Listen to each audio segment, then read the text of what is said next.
She-Devils and Demons, this is Nurse Hatchet. You are listening to the Wolf Pack.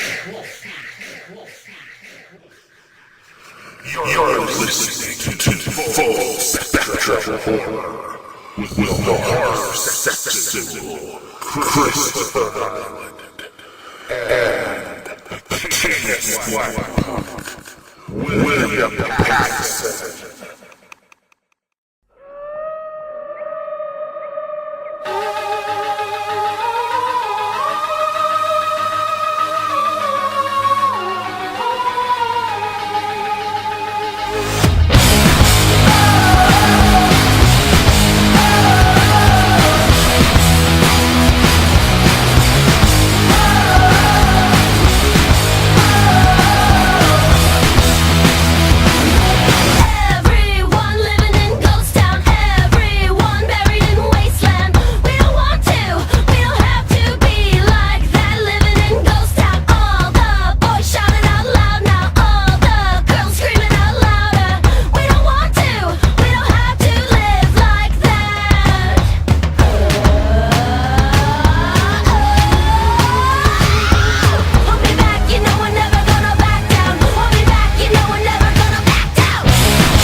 Wow, that's hot. Yes, who? That's an intro. Yes, it is. Smoke weed every day. All right. We're gonna learn today.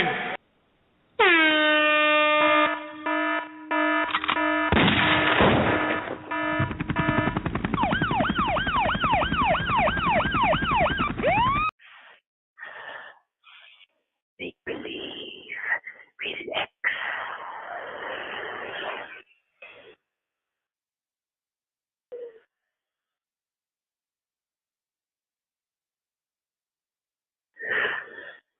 Welcome to another show Full Spectrum. I am your host, Rodan. And with me, the terror of the buffets in Japan, Godzilla. Say hello, Godzilla. Yeah, right. Greetings, everybody. This is William Pattison, and that, of course, is the horror sex symbol, Mr. Christopher Highland, also known as Horror Jesus. Though right now he sounds like Satan.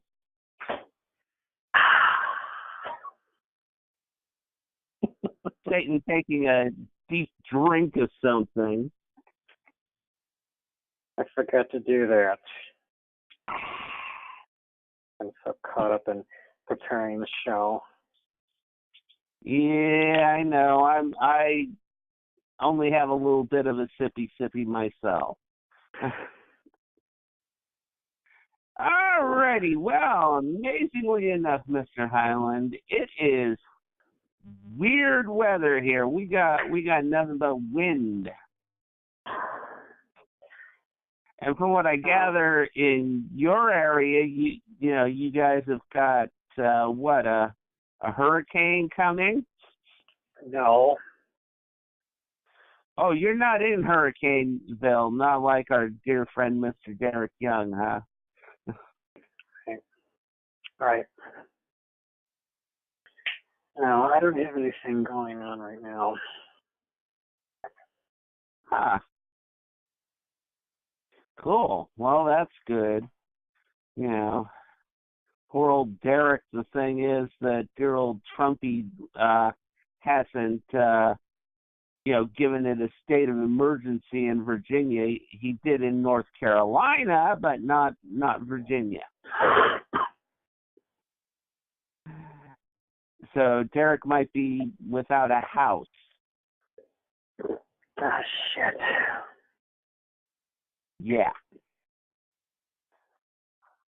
Alrighty, so let us go and introduce our guest, Mr. Highland. Yes, Before we get to anything more, this is a guest that I've watched for some time and read his blog for quite some time, intimidated though I've been, and I've wanted to have on the show for quite some time, so without further ado, may I introduce to you Will Errickson, the writer of the Too Much Horror Fiction blog, and also the co-writer,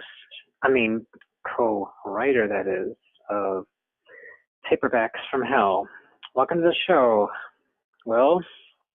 Hey guys, it's great to be on. Thanks for inviting me. I love having a chance to talk about vintage horror paperbacks with other fans. Oh yeah. Well, not just other fans, other writers. Mr. Highland is author who's about ready to have his first publication, and I've actually had nine books published so far. Excellent. Yeah. Unfortunately, my books won't come on your blog because my books were in '94, and your blog only goes to the '80s. Yeah, that is. I go into the first couple years of the '90s, maybe '91, '92, and that is sort of we talk about that in Paperbacks from Hell. That's sort of the end of the era that we cover, that I consider like the vintage horror era from the '60s, through the late '80s or early '90s. Yeah, because if I recall, the '90s things kind of started going downhill a little bit, if I recall. That's right. Yeah. Yep. I'm sure our listeners want. Oh, I'm sorry. Go ahead. Oh, go ahead, Mr. Highland. Oh, well, I just wanted to get everything started by asking what initially interested you in starting your blog?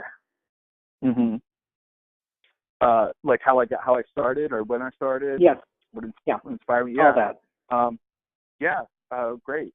I've been doing it since early 2010, and I've always been a fan of horror fiction. As a teenager, when all the great 80s paperbacks were coming out, I was reading them in high school, and sort of moved away from the genre as I got older and went to college and whatever.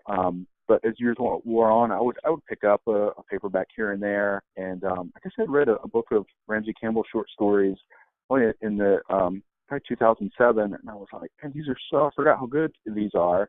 And I was trying to find some reviews online, and nobody was really talking about the vintage era of horror paperbacks. There were a few people here and there, but nobody talked about like the cover art or the various anthologies or anything like that. So I was like, well, I think I really need to just jump in and go ahead and do it. And did that, and started scanning book covers and reading more and more and going back and collecting books and reading books I hadn't read in 20 years. And it was great. And slowly found out there were lots of other people who were into the same stuff. And years later, I got the book out, and I'm still doing the blog and everything. So I can't believe it's been almost 10 years now. You have a lot of people approaching you saying that you've basically educated them in the whole horror novel thing. Yeah. So I'm educated, and then I tell you, I would be the first to say that I found out that there were so many people that knew so much more than I did, and pointing me one way, or mentioning a book or a writer or somebody. I had a pretty broad knowledge of like the big name writers, like not just like Clive Barker, but like Karl Edward Wagner or Dennis Etchison, a lot of the 80s writers. But people started, showing me, other stuff. So I learned from other people reading my blog as much as they learned from me. So it was great filling gaps in my knowledge of the genre as well, learning from other people. But yeah, I think people saw what I was doing and was like, wow, this guy is into it like I'm into it. And so it was sort of like a mutual educational opportunity, I think.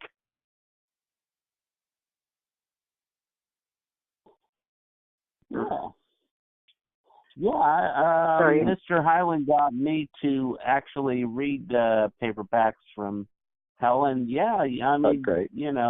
I did not know, the way that you guys wrote it and that. Mm-hmm. I did notice the trends that were going on and stuff, and the fact that mm-hmm. until around the 70s, you pretty much were overwhelmed with gothic right. horror romances and that, and then all of a sudden in the 70s it changed, and you had that's right. like satanic stories and all this. It was pretty cool. Yeah, I think if you look back on it, if you're kind of any kind of horror fan, you see the peaks like Rosemary's Baby and The Exorcist from that era, and it was the same thing with horror literature, with horror fiction. It was the same thing because those were both, books first, and the books were super popular, and then the movies were super popular, and in their wake come all these other lesser known writers and films, of course, but that's the thing, is I felt like so many people were writing about horror film, and so many blogs about horror film, and I had done a bit of a movie blog, and that's great, and I enjoyed reading a lot of those, but since nobody was covering horror fiction and looking at sort of like, hey, the trends are the same, or if they're not the same, they sort of parallel social moments and anxieties and events and stuff, and that was something that Grady Hendrix and I really worked on really hard, was to chart those trends, and not just the obvious ones like satanic possession, but haunted houses, and then sort of the Satanic Panic of the '80s, and things, and all these little cross currents and forgotten books and writers. We worked really hard on that stuff. Well, it interested me because of the fact that here in horror movies during the '70s, that was the actual start of the zombie apocalypse films, but there weren't any real books written on it. I mean, right. Night of the Living Dead was actually an adaptation of I Am Legend, which was actually about vampires. Right.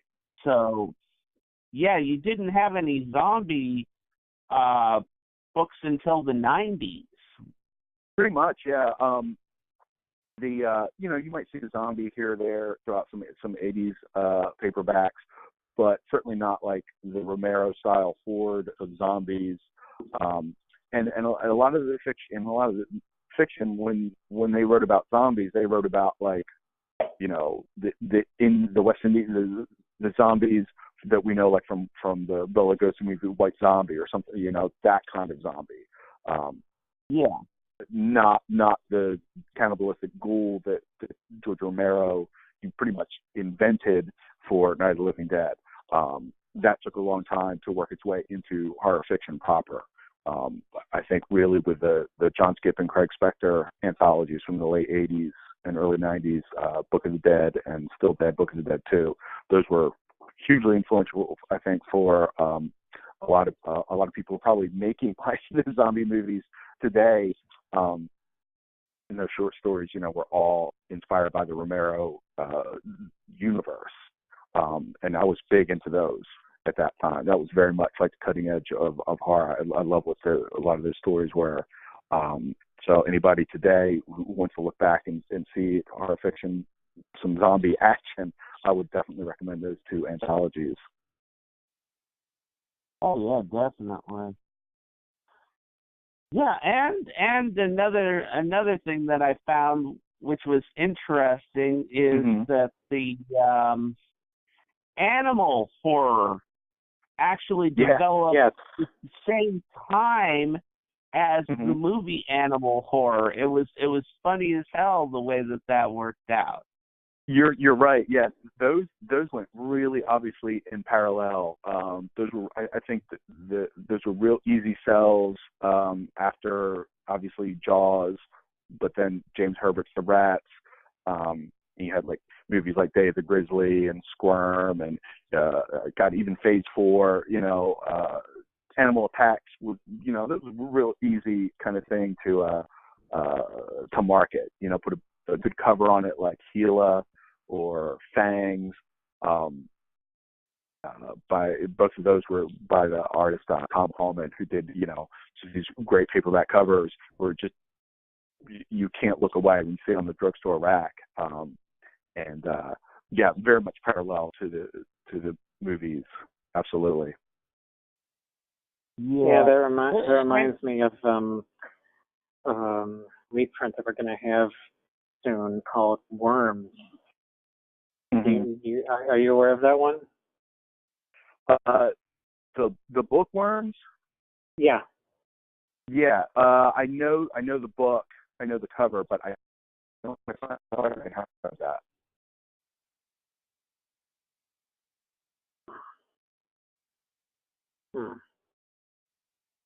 Yeah, that from the description, it's one I'm looking forward to. It kind of reminds me of the book The Nest. Did you read The Nest? The Nest is one of my favorites. I read that a few years ago, and it's so outrageous and disgusting and sleazy. Yeah. And it's really it's committed, and so many horror novels are not. It is. Very so many horror novels are not committed, and I was really kind of taken aback by that. And when you look into find out the author, like that's a pseudonym, Gregory Douglas Greg. I always get it mixed up because it's Douglas A. Gregory or Gregory A. Douglas, but it's a pseudonym. And I got to find out the real author, and he was like this educated, he was a teacher, a writer, a scholar, he was writing that like for fun, for like a pulver, just making, some extra bucks on the side. And that's something I would love to have back in print, so more people who like that kind of sleazy animal horror can enjoy, because it's a blast. Out of all the titles from Paperbacks from Hell, and especially from your top reads from your blog list,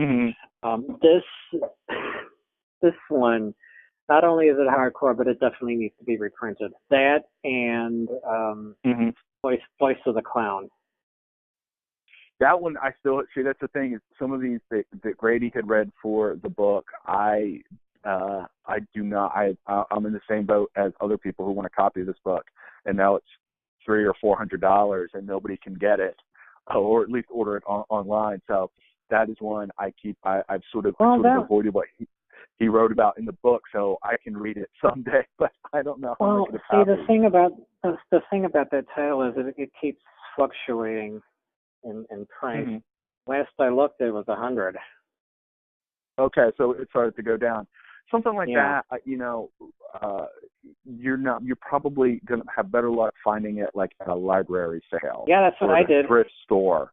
There you go. I found copies of Delicate Dependency, which was a rare paperback for a long time, The Auctioneer, Let's Go Play at the Adams, Girl Next Door, so many of these books I just found, like, not in a used bookstore, but at a library sale or a thrift store, for $1 or $2. So I really feel like that's where paperback fans should be looking. You have to use bookstores, but spending that money on ordering online, no. I really feel like that. Don't give this people turning $100 for a paperback, I think is ridiculous. I agree. That's why I checked it out at the library. Yeah, I mean, some of these old books are still floating around in library systems as well. If you just want to read it and don't want to just get a copy of it and read it, so talking about these in Paperbacks from Hell. But there's still there are a few that have eluded me, and Voice of the Clown is still one of them. So that is high on my list. Well, if you have a library card, then you're in luck. I've got to own it, man. I can't borrow Okay. All right. I've got to own it. Okay. Well, then I'm sure it will be worth the wait. Yep. It will be worth the wait. Oh, I checked some of these church sales and that.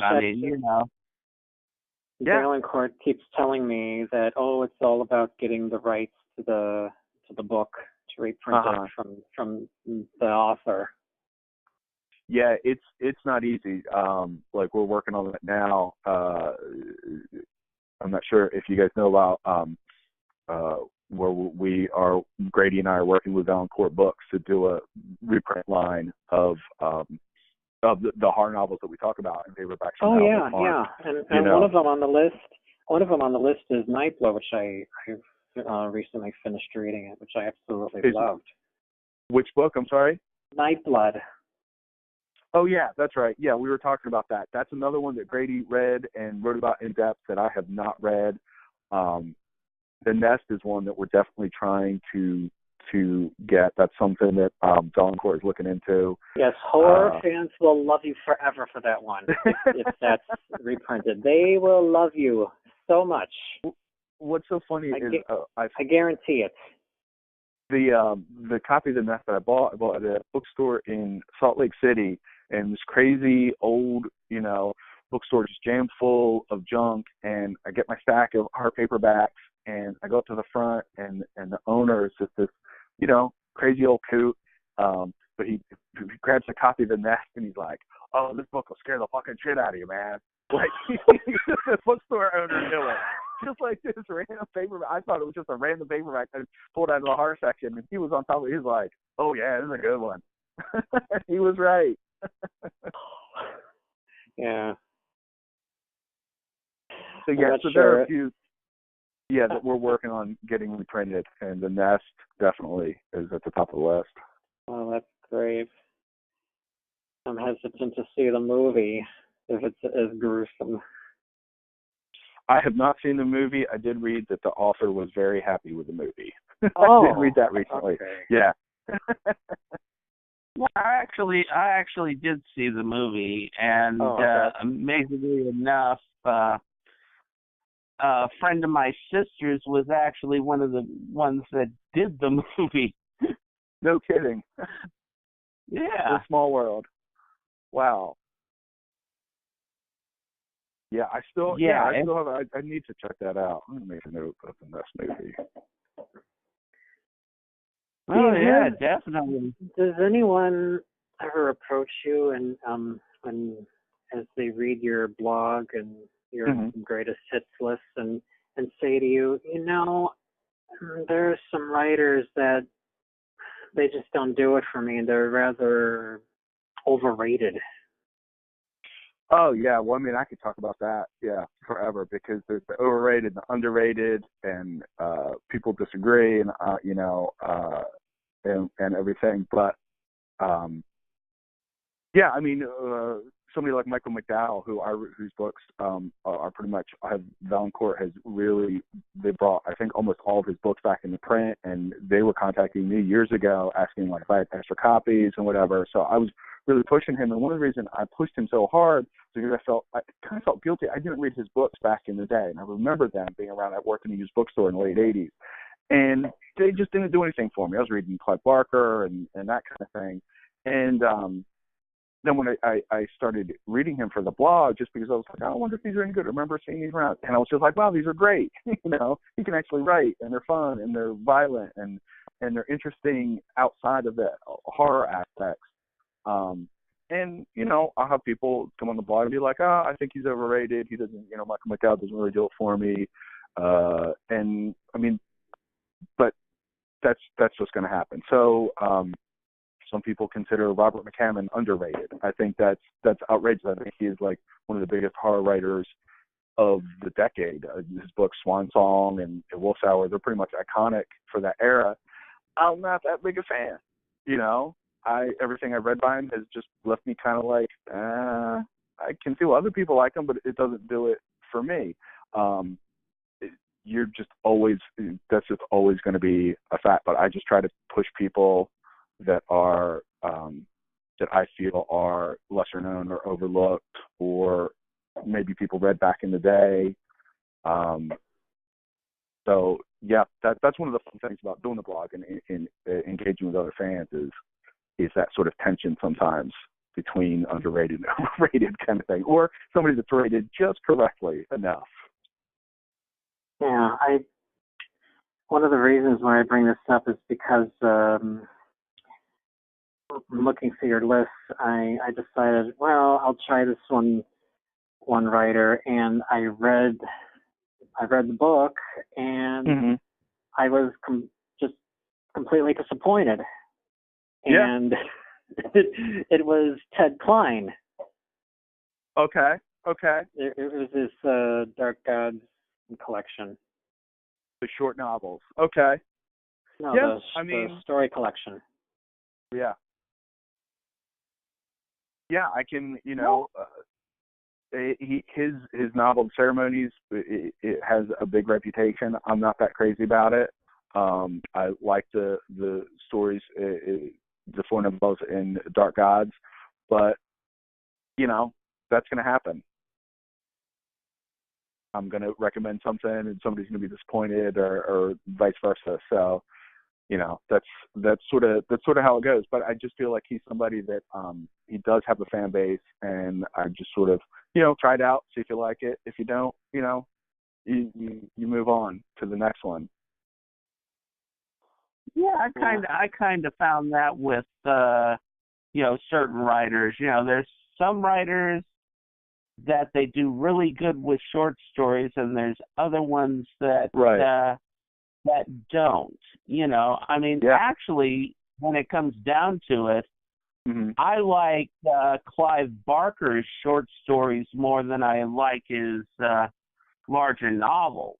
I mean, larger novels are fantastic. I mean, he's a he's a great fantasist. But I think that his shorter works, just seem to work a little bit better for me. I tend to agree. Barker is huge for me. He was he's just one of my favorite artists of any kind ever.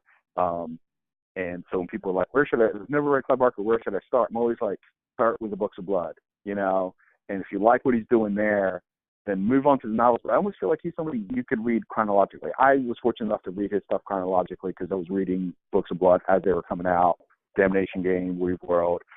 So I sort of saw him grow, and so I don't know if I would suggest somebody start with like 900 pages of Magica. I think that's a terrible idea. As much as I love that book, I was already with Barker. I was sort of in his headspace, and a lot of fans were, and you just sort of go along with him wherever he's going. But if this is your first time on the Barker train, no. I think Books of Blood is like about as good as horror fiction gets for short stories in the 80s. So I would suggest anybody who's not familiar with this stuff to start there. So, and I do feel like people like there's like I was talking about like Dennis Etchison. He was a great short story writer. His novels I've never actually I own a few of them, but none of them I'm like he's so good at short stories. The Ramsey Campbell novels I've read, some I've really enjoyed, some have been I've been on, but so many of his short stories are terrific. But he's so prolific, you could sort of go anywhere with Ramsey Campbell because he's got so many novels and so many short stories. I feel like you could just dive in with him anywhere. I feel like a lot of, that's why I love like the short story collections, Shadows or Silver Scream, or like I said, The Book of the Dead. So you can sort of see like, all right, I like this guy's short stories. Well, I like his books, and I feel like short stories are a great place to start with writers. That's what makes horror fiction, I think, so easily consumable, is because horror is so great in short story form. Oh, yeah. One person I definitely, when we're talking short stories, I mean, we absolutely have to talk about Harlan Ellison. Yes. Yeah, that was a big loss. I can't say, we probably all knew it was coming, but still, when I found out that he died, that was a major blow because, he was enormous influence on how I read, what I read, how I thought about what I read, how I wrote. When I started reading him as a teenager, I mean, you can't read him and sort of come out unscathed. Oh, I know.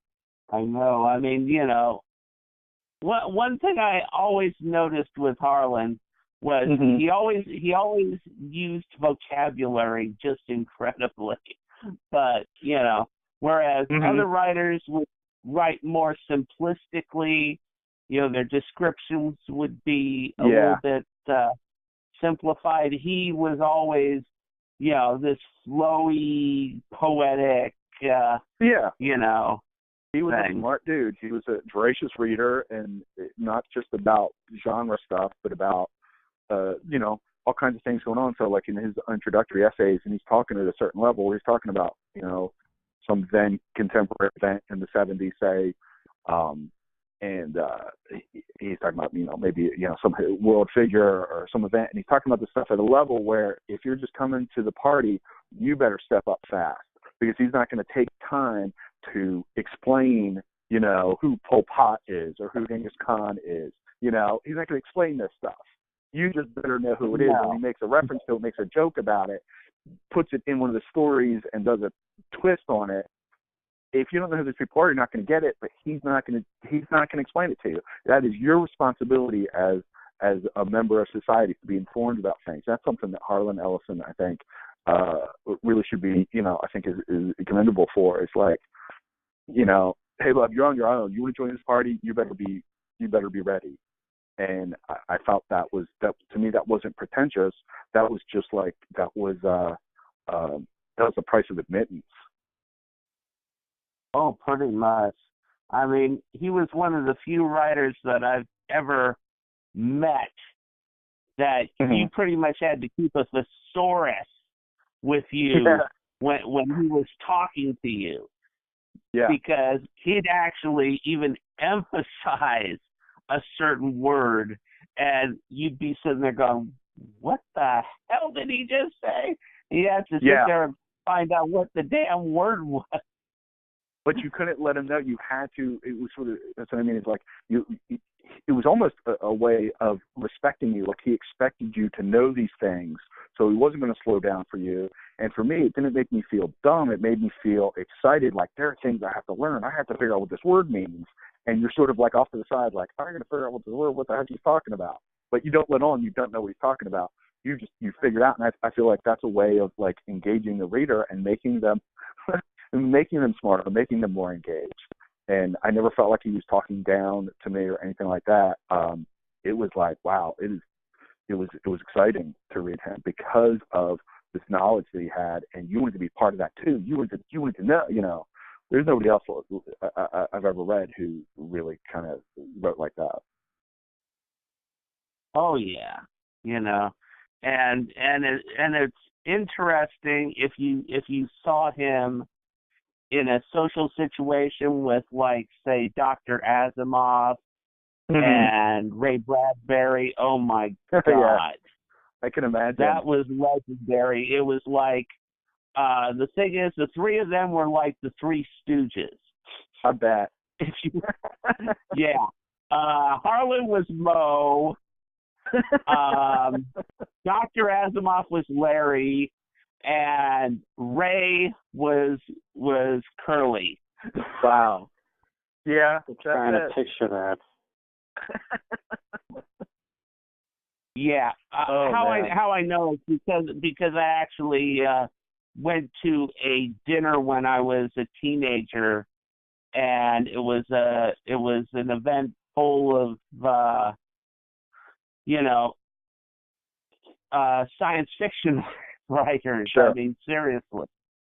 And I just sat there and listened to him and the other two go after each other. It was amazing.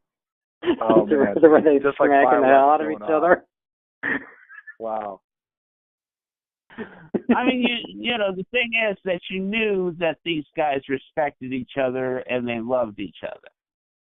Oh, they went That's back. the thing. Of course, because they all went back so far back together, and they just all the top of the game. So God, I can't imagine the sort of competitive camaraderie. Oh yeah, and truly special. Ray Bradbury, I'll tell you something. You think of him as this cute little fatherly figure, right? But he had a sadistic sense of humor. He was great. Oh wow. Yeah, I know. Well, I know. When Harlan died, I actually went into tears. Yeah. Oh yeah. Absolutely. Yeah. So, anyways, yeah, any favorite Harlan short story? Let's see. My favorite collections are, Strange Wine is one that I've read and reread, and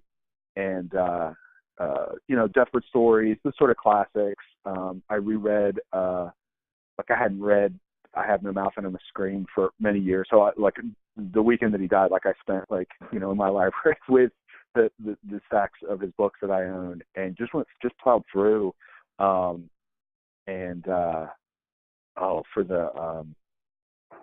obviously, what's the one? For the Greater Good.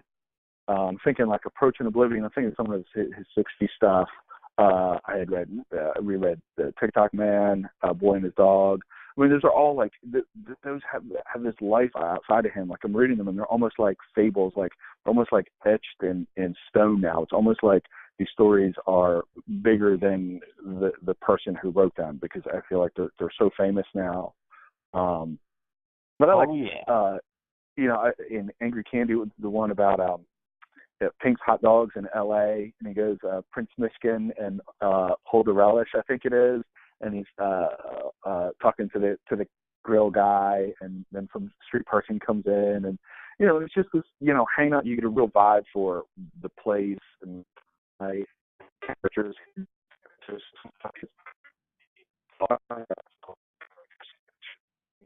It's sort of letting his hair. But I saw a few other people, when they were writing about Ellison, mention that story, and I was like, oh, okay, good. I always thought that was like a little side story, but like people really like that one. So, but yeah, there's so much of his stuff, and his paperbacks. Yeah, I've been collecting since probably the mid '80s. Okay, talking about Dr. Asimov, did you ever read his One Little Bit Into Horror, which was his Azrael stories? No, I'm unfamiliar with that. I know that name. Azrael stories. Yeah, the 2-inch demon stories. Okay, I'm writing it down because I have not read those. Oh my God! If you ever get a chance, definitely. If you find that, definitely read it. Those are absolutely incredible. Thanks. Yeah. Great. Yeah, because what's amazing is you look at Asimov, and he's always had a problem with characters. His characters are fairly generic and stuff. His concepts are brilliant and stuff, and his writing is brilliant, but he had trouble with characters. But these Azrael books are just hilarious. The stories are hilarious, and the main character, I mean, he's just you just love him.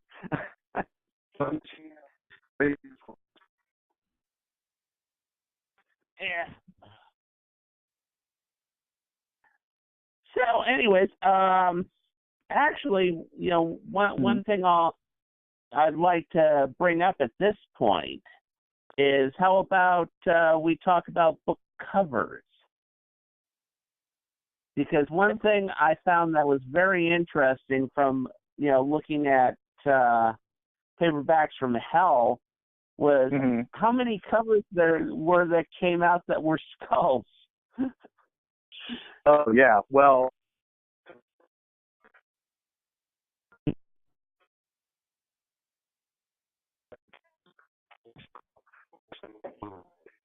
by all accounts, it's not really that good, but it's the little kid all bundled up in winter clothes riding a tricycle on your face.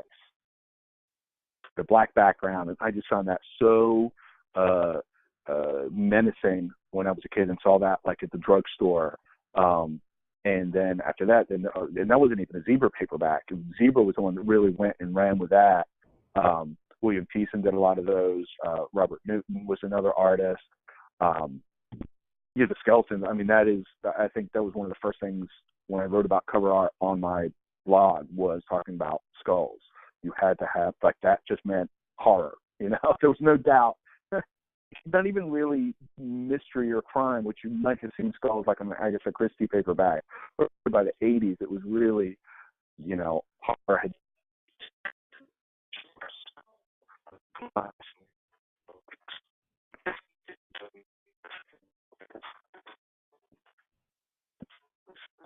Oh, no.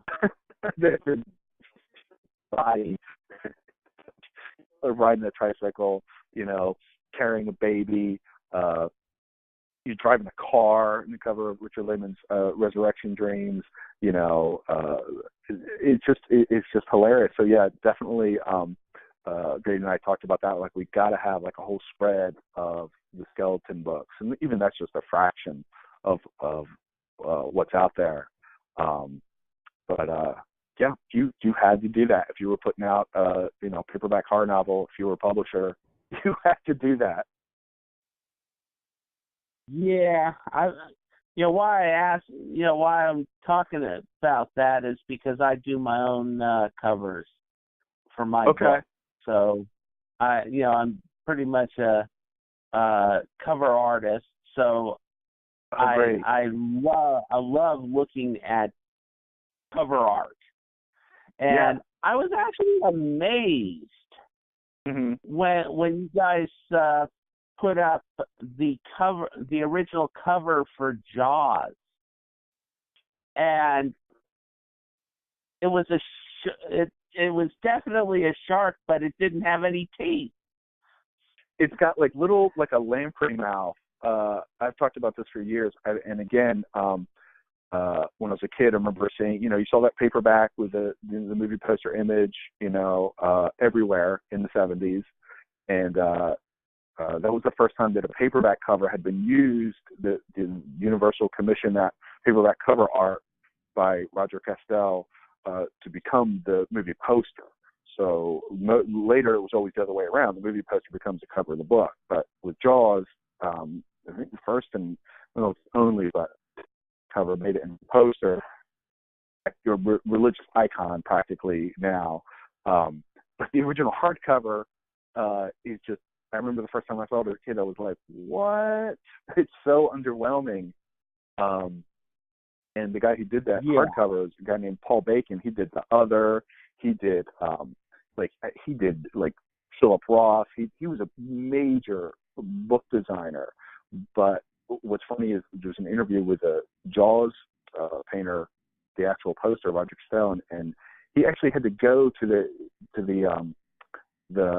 Natural Science Museum in New York City to look at pictures of great white sharks. Like, the joke is, people didn't know what a shark looked like back then. They kind of didn't. There was no Shark Week, all this stuff came in the wake of Jaws. So, unless you were like subscribed to National Geographic or something, these images weren't really out there. They were creatures that you didn't, really see, even if you were worked on the sea, worked in the ocean, or a marine biologist. They were not creatures of popular imagination at that time. And Jaws pretty much created that. So I think that's why the Jaws hardcover is so underwhelming, is people didn't really know what a great white shark looked like back then. Yeah, and then you get the movie poster that's on the paperbacks, and it's got like these little dagger sharp teeth. He did some license with the teeth, yeah. and the thing looks like a megalodon. Actually, it's so huge. Right. Yeah. Yep. But that actually sold the films, because you saw this thing and you're going, ooh, I want to see that film. Yeah. Yeah. Absolutely. I mean, it was everywhere. I mean, yeah, it's just one of the greatest pop culture, images that there is. I mean, I don't think there's any denying that. So yeah, I liked it because I had we talked about how we do Jaws at the beginning, like the animal attacks books, but I didn't know, like, when I got the copy of the book, I didn't know that we had put the original hardcover image in there. So I thought that was great, though, because it's and you see that with hardcover genre books. The paperbacks are appealing to a different market. So they'll put a more garish, lurid, tacky even cover on the paperback because it's appealing to a different segment of society, and they're not going to shell out $19.95 for a hardcover book. People usually paperbacks was like $2, $3, talking back in the day. So there's sort of a class distinction too. Who's buying hardcovers and who's buying paperbacks, and the imagery you put on those items. You can judge. You can discover who. So that's something I feel like is something interesting about paperback history that I'm fascinated by. Yeah. And then of course, the Gothic romances where they had like, the dark house in the background and you had the woman running from it, and it's almost like the same painting done over and over again with just these changes done to it, different colored hair on the woman. Yeah. But you're forgetting the one most important aspect with all of this is in the house or the castle behind the woman, there has to be one light on. And I heard a story from my boss at the used bookstore who said that one time the publisher put out a book and there was no light on in the castle, and the book sold like no copies because nobody's in the house. What's she afraid of? So it like seems like a minor thing, but it's like there has to be a light on. The light is the threat. The light means there's somebody in that room that she's running from, and without it, it doesn't have the same psychological impact. And so that's why the books all have those same kind of covers, because they're the implications of what's inside the house, what she's running from. You have to have that there. That's what those readers want. It's like a Harlequin romance. It has to have certain aspects.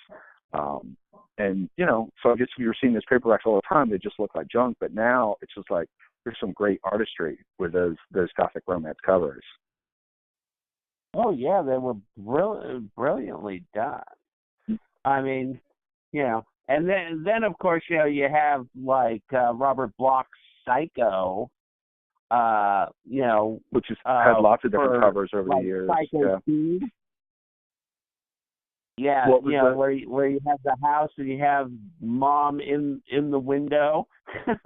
Yeah. And it just shows the house and mom there. So you're reverse. So now, see, there you go. Now you're like reversing the Gothic template, which is kind of what Psycho did. Is so now, like, let's do a Psycho paperback cover like a Gothic romance, but instead of a woman outside running from the house, it's a man, and up in the lighted window is not a man but a woman. So you flipped it, and that's what Psycho did. Psycho was written before the Gothic romance. Flipped the sort of Gothic thing that the house, it's not in the house, it's in the person's mind, is where the madness is. It brings it back.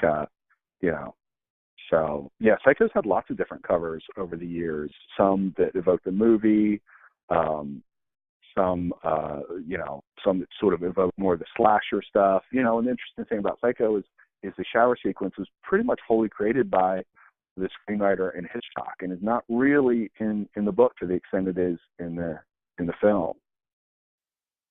Some people may be disappointed by that in the book, but I enjoy the book in the movie, or switched around enough so that they complement each other. Yeah, well, I mean, you look at Psycho. It's kind of like a psychological profile of a killer.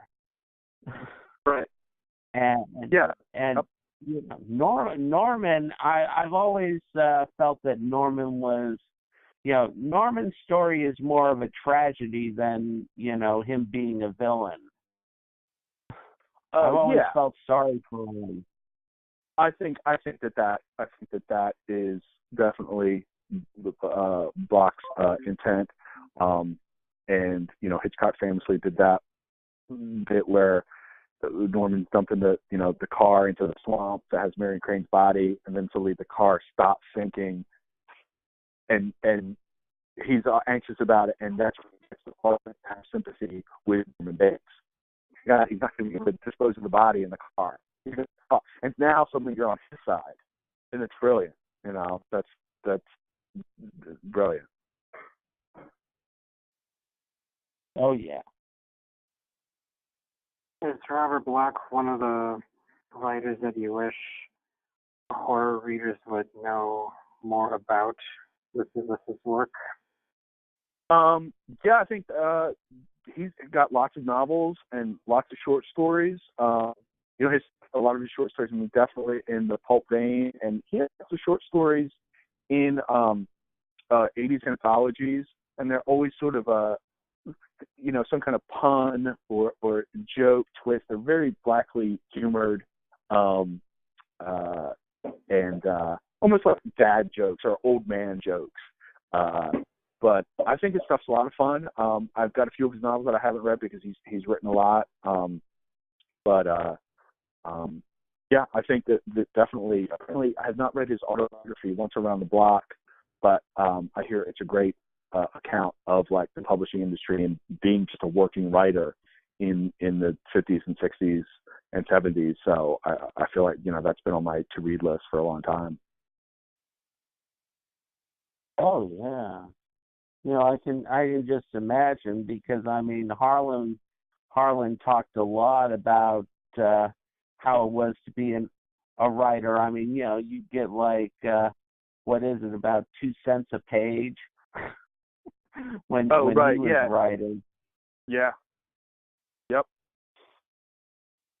You were lucky if you could make rent. You'd have to sit there and write maybe 4 or 5 short stories to actually make rent. Yeah. Yep. Absolutely. And I think that's a really interesting era. People got paid a penny a word or half cent a word, and it's like, you were like a mechanic or, a factory. I mean, this was like a grueling job, sitting at your desk for hours. And it's just like, it was not always art, it's not always pretty. No, not at all. And what was funny is that Harlan told me about how what would happen is that the writers would go and fight to try to find out what the cover art was going to look like for, say, a magazine or something, and they'd do their stories around that picture. So if you got first crack at the picture, you got the best. Of course, you've got the cover story. You're reverse engineering your way into the cover story. Yeah, that's pretty shrewd. Yeah, of course. If you're getting paid, of course you would do that. That's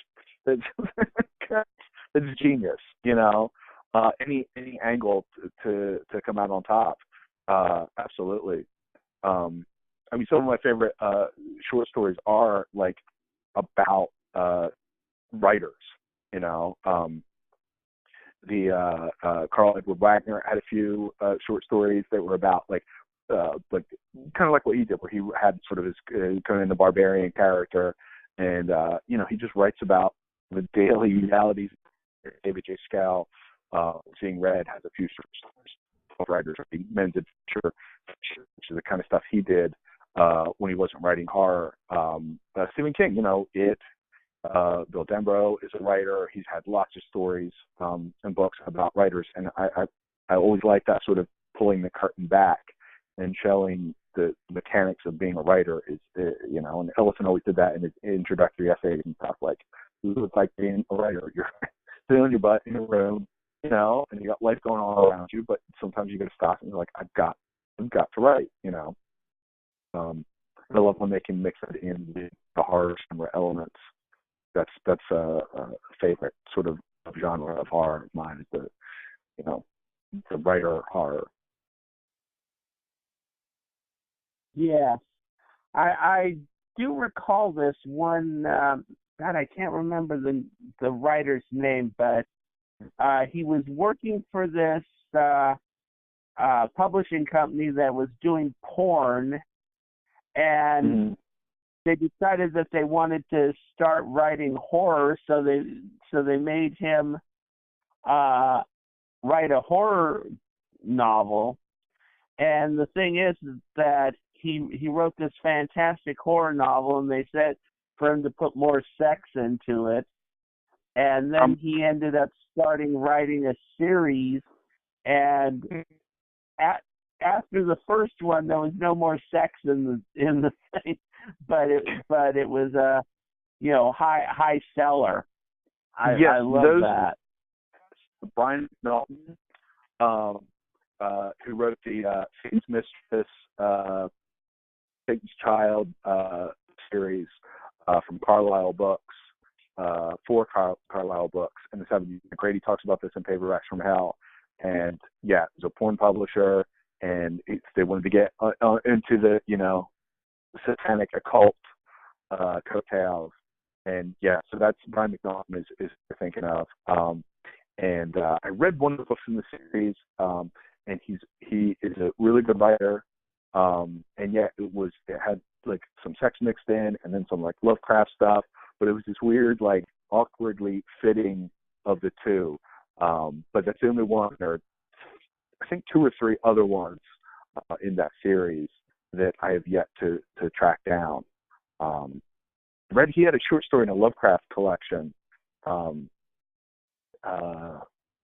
that was just terrific. It was a Lovecraft inspired story, but it wasn't like a Cthulhu mythos story. It was like sort of based on like the Unnameable or the Hound or one of his Lovecraft's lesser stories like that. So yeah, Brian McNaughton is a writer. Yeah, he is a great writer, but I have not read nearly enough of them as I should have now.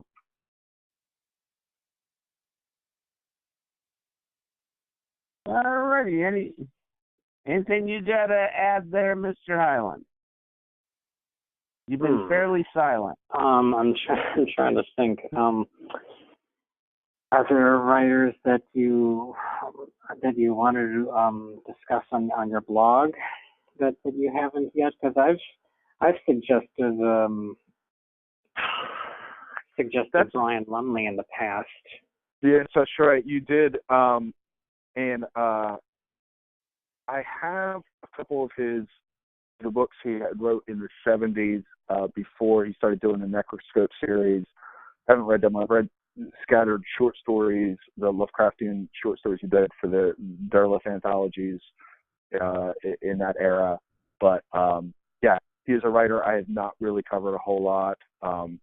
I would like to cover more, and I have meant this for years and just haven't really done it, is do more of the Arthur Machen and Blackwood, sort of pre-Lovecraft masters, because they had, there are a lot of good Machen vintage paperbacks from the 70s, like the Clark Ashton Smith, although I've written about Clark Ashton Smith, but they had some great paperbacks with great cover art in the 70s. So those guys, I think, I could write more about them and feature their paperbacks because they were so good. Yeah, off the top of my head, yeah, there's just the sign of how big the genre is, and it's difficult to get to all the different writers and really feature them. But now, since Paperbacks from Hell, there are a lot more people reading these books and writing about them and putting them out there. So I feel like other people are doing, have taken the reins also, and are also writing about writers that I haven't gotten around to yet, maybe, or written a little bit about. So there's plenty for everybody. Well, that's good to know, because it just seems that horror fans in general, they just tend to focus on the films, and there's a lot more to the genre than just horror movies. Yeah, and you really, that's really the crux of why, one of the main reasons why I started the blog. Yeah, you're absolutely right. Is that every other horror blog was a movie blog, which is great. I mean, that's great. There's so much film. I love a horror film, and I love reading about it and learning about it and studying it. But there were so many gaps where the writers weren't being, or the only writers that were talked about were Stephen King and Clive Barker. And it's like, there's so many Lovecraft and so many writers and so many books that and then the idea of they should have made this book into a movie, and then I'm like, but the book's good enough. I feel like sometimes it doesn't need a movie. The book is the book, and I feel like it can stand on its own. But yeah, I'm happy to see so many people paying more attention to horror fiction. But I remember that even when I was a teenager and went to some horror conventions, and people would just talk about the horror movies or something, and oh, Carter Barker's here, staying in line for 3 hours to get his autograph, which I happily did, talk to people, and they'd only seen, like, Hellraiser. And then some blood or Weed World, all stuff, and I just thought it was weird to engage with one part of it. Once, there's so much more to it. It's just the movies. Yeah.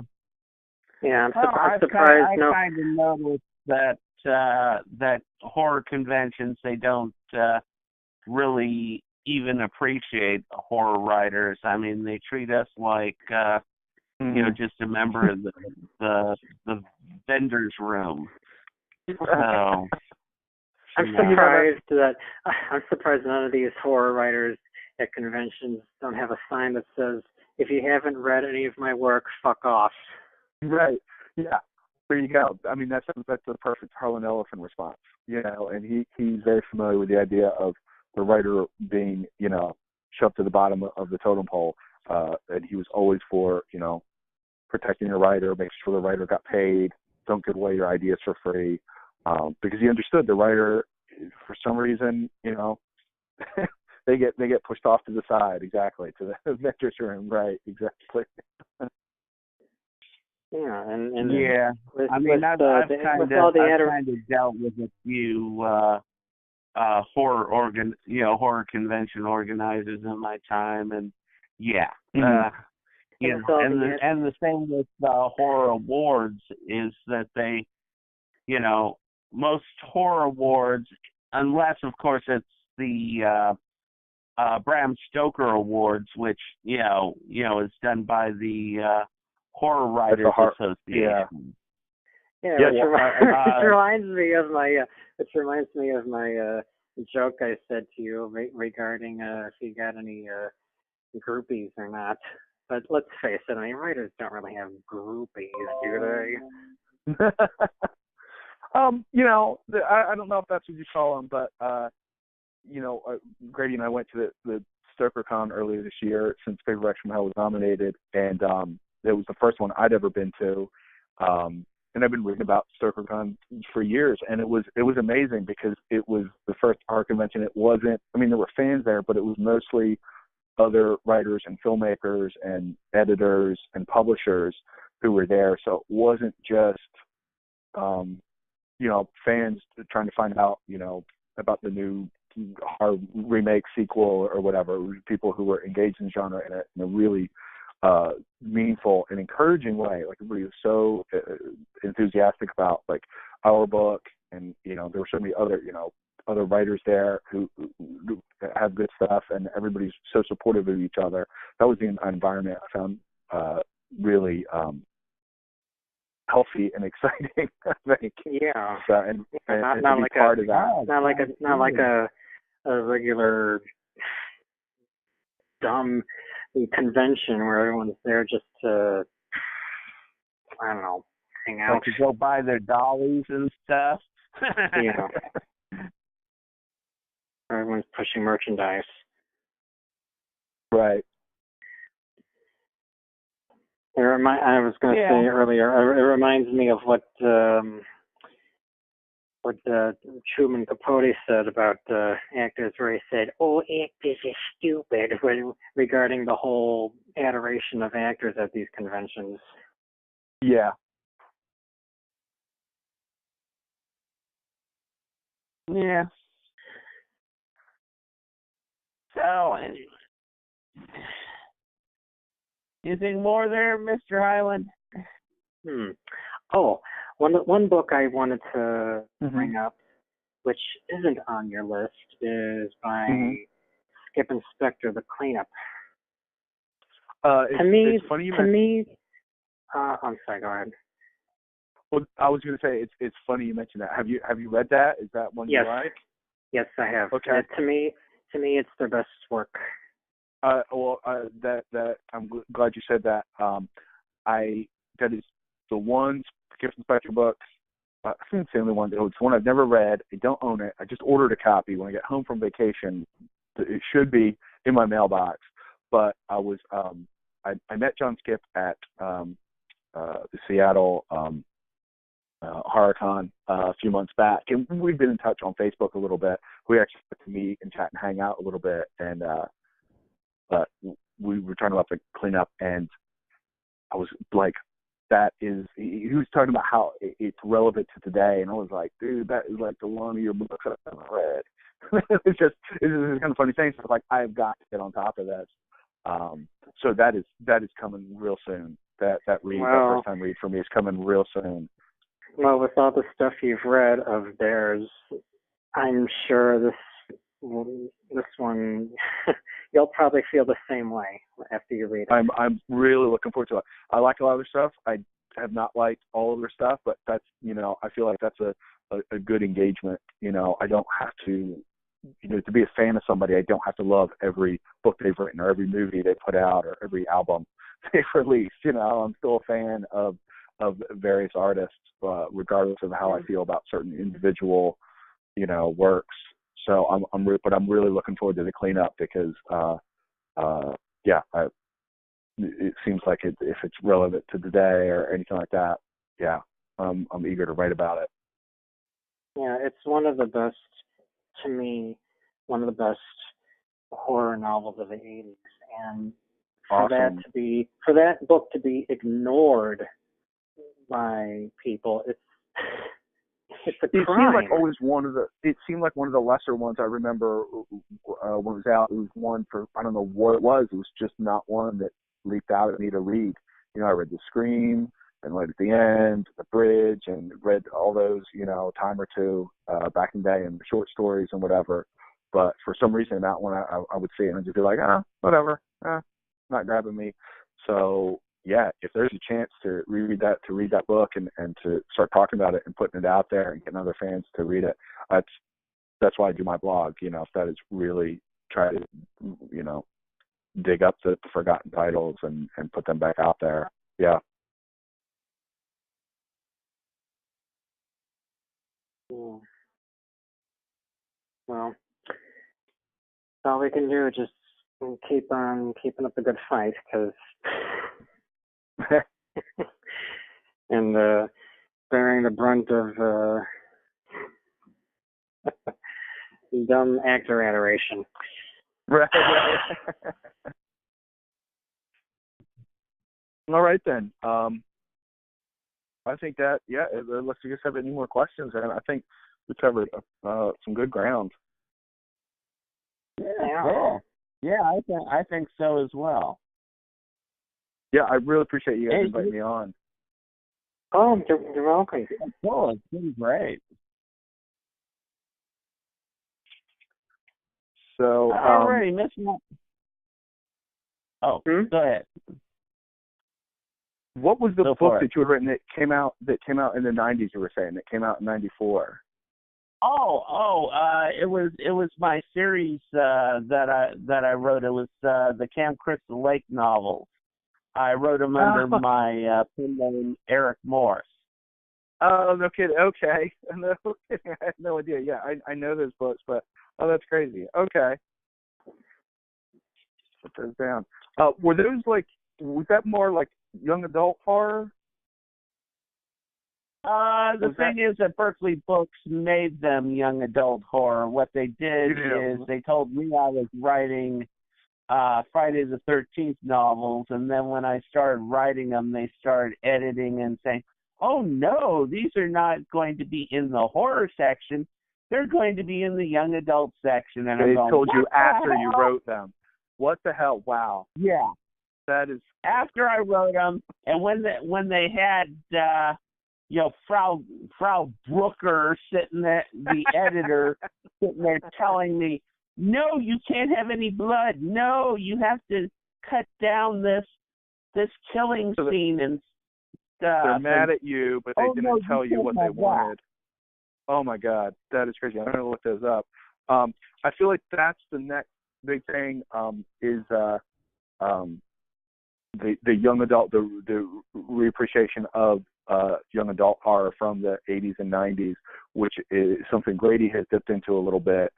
I did not read those because I was reading regular horror novels, but a lot of the there was a series called Dark Forces and The Point or something like that. And I see on social media, I've seen people who were kids in that era writing about those books now. So I feel like that's the next wave of horror fiction fandom, is for those YA books.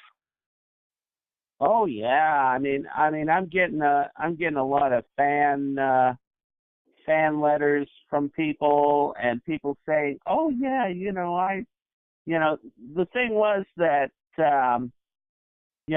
Berkeley didn't promote the books well at all, and they didn't promote them to Friday the 13th fans, so they were out of print before a lot of the fans got them." So the thing was that the fans had to go look for them, and I've gotten all these letters from them saying, "I just searched all over for a copy of the Carnival because it was such a hard book to find, or Mother's Day, or that." Right. And it was like, it fills my heart with joy. Yes, imagine that these books meant so much to them that they actually went out and quested for them, and all my these God, years later, you they're still thinking about them. Believe this. You will not believe this. 3 years ago, they had a auction in Scotland where they were auctioning off, perfect copies of my books, ones that hadn't been damaged. Mint, yeah. And they were, they actually sold the entire thing for £8,000. Man, I can't do the exchange rate in my head, but I know that is not too shabby. No, that's $16,000. Yeah, that is incredible. Yeah, yeah, that is kind of unbelievable. But that's the market now. That totally blew me away. That blew me away. And here's a little story for you. The fact is that Berkeley Books, I spent a year writing all 4 of those books. Right.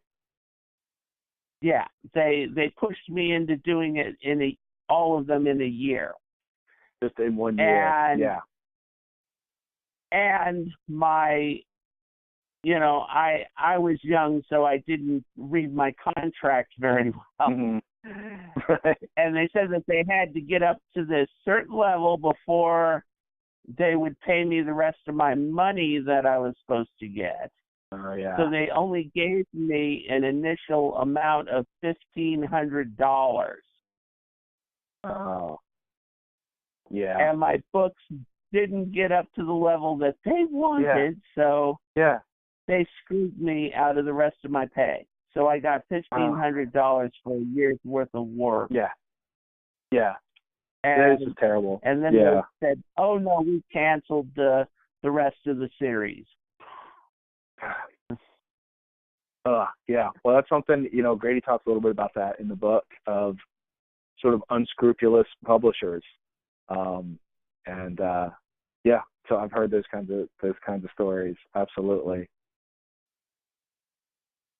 Yeah. But it's gratifying now, I'm sure, all these years later, people still thinking about those books and wanting to talk about those books. And so I feel like... Oh, yeah. I mean, you won't believe it. After I came back into horror, I actually went and I wrote a final novel for the Can't Kiss the Lake novels. And I've been putting it out for free. Okay. To people so that they can have it. Yeah. And this time, there's no Frau Brooker that cut down my stuff. So this is a full-on, I mean, I think it's about 300 pages long. Yeah. Final book. That's great. That's great. Well, at least you didn't make it Yeah, 500 pages. what I'll do is I'll send a copy over to Mr. Highland, and he can send it to you. It's on PDF. Okay. Yeah, do that. All right. Well, guys, thanks again for having me on. Yeah, it was good talking to you guys. I always enjoy talking about this stuff. Oh yeah. You're Yeah, welcome. this is a part of horror history that a lot of the fans do not even touch upon, and it's right. It's like it's just fascinating. And it's just getting bigger and bigger. I just constantly see people saying that on social media that they're reading Paperbacks from Hell and they just discovered all this stuff. So that's really gratifying. That's good. Maybe we can have conventions be more about horror novels instead. I would love it. I'm planning on going to StokerCon. Grady and I are both planning on going to StokerCon next year in 2019 and doing some stuff there. But yeah, I would hope that booksellers go and make these books and not charge $100 for some of these paperbacks. And that's why Valancourt Books wants to get these books back out there. So yeah, next year you can start seeing this Paperbacks from Hell line from Valancourt. I think it's going to be pretty awesome. Cool.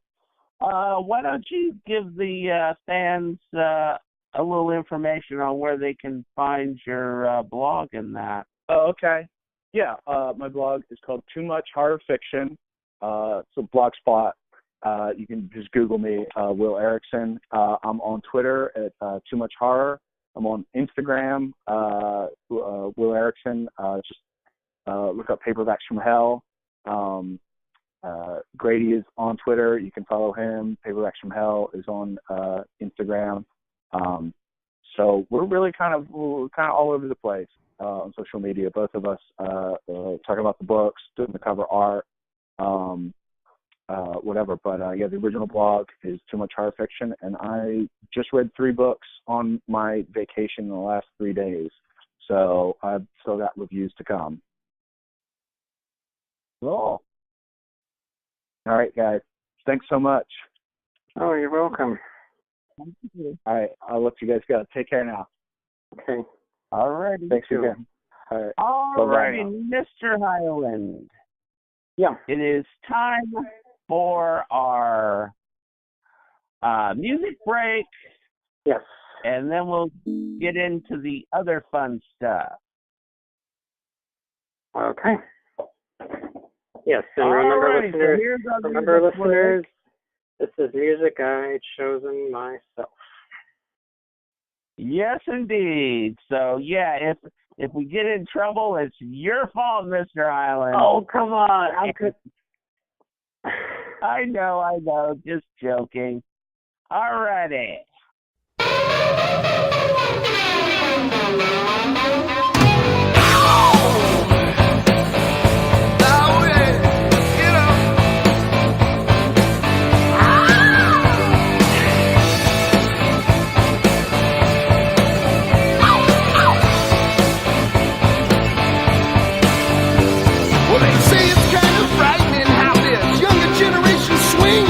It's more than just some new sensation.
You've seen Junior's grave.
Hi.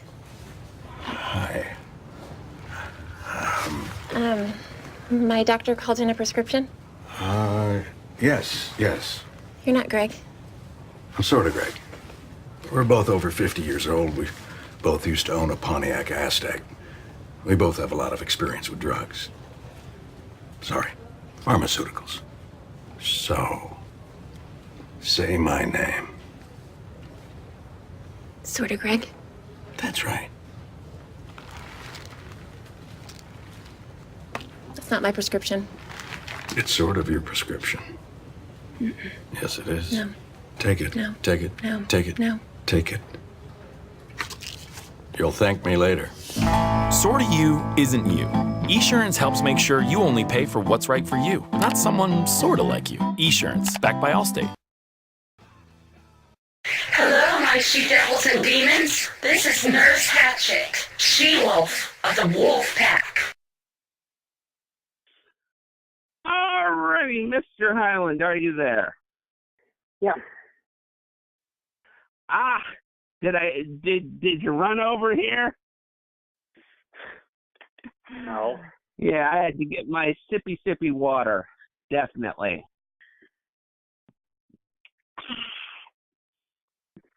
Alrighty. My stuff ready. No problem. Mr. Highland's getting his sippy stuff. Already here. All right. Cool. So are you ready, Mr. Highland? Yeah, I have my horror news. All righty. Unfortunately, this month, Mr. listeners, Highland has spent all month, the entire month, looking for that odd, that strange, that horror news, just for you, the fans. So there you go, Mr. Highland. unfortunately, this month, listeners, I don't have that much to report, but I will do what I can. First up, and this is a pleasant surprise for me, and I hope it is for you, Jack Ketchum's novel Joyride is now on Audible, so Cool. you can enjoy it in that capacity if you choose. Next, and this is a novel I discussed earlier, Skip Inspector's novel The Cleanup. It has been reprinted by either Crossroad Press or Macabre Inc., depending on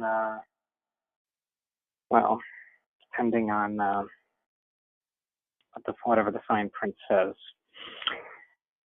And those who have not read it, I highly recommend it because it's definitely one of the best novels of horror of the 1980s.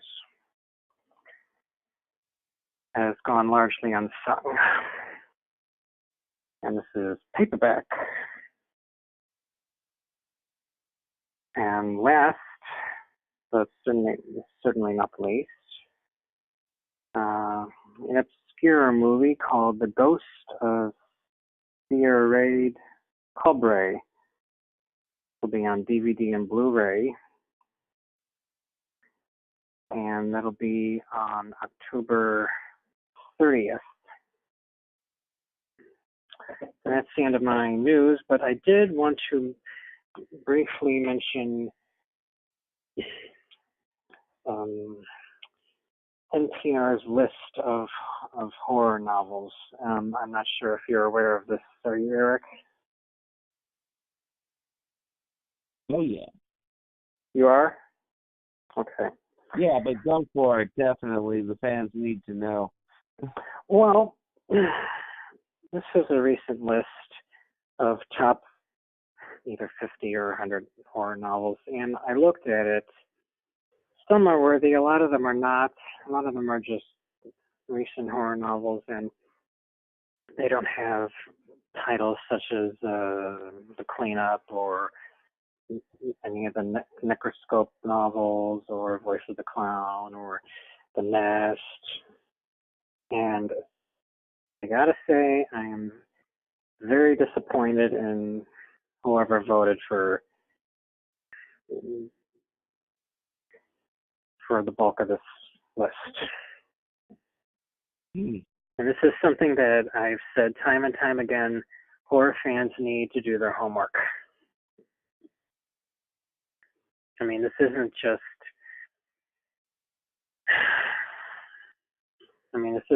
really to have fun. I mean, if you think about it, it's an education.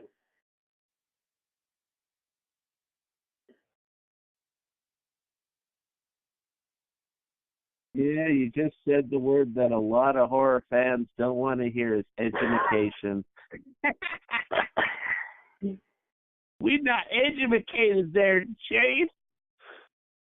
We gotta have our beer and our juggies and our slasher films. I guess Just joking, folks. I guess if they made more slasher novels, people might take notice. Yeah. Yeah, unfortunately they don't. So I'm just one of the few of distinction there. Oh well.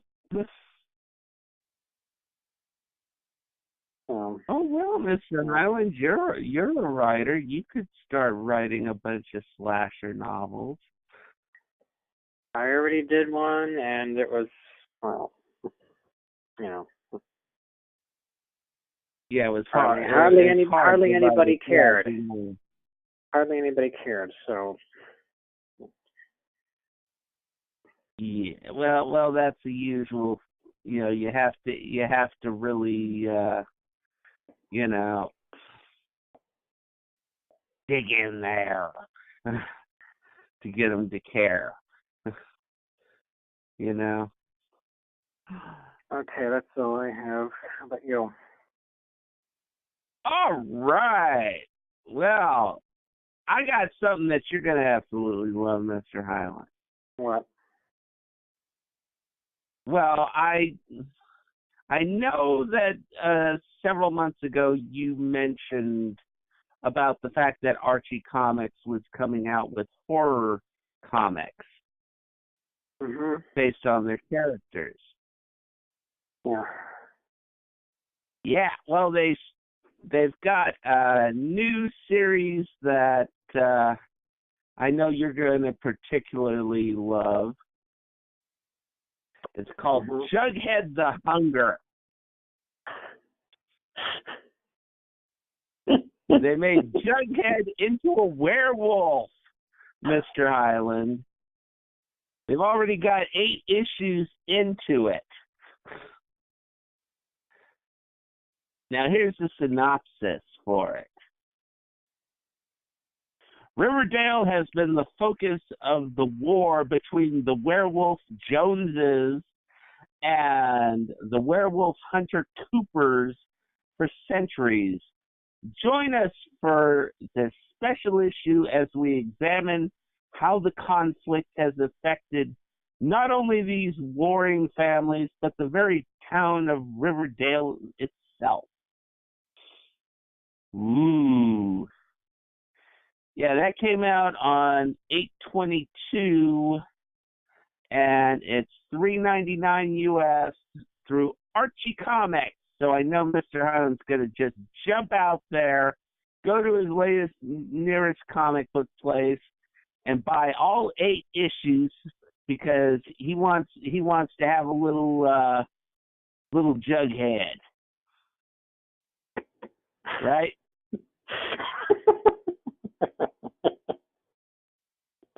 Yeah.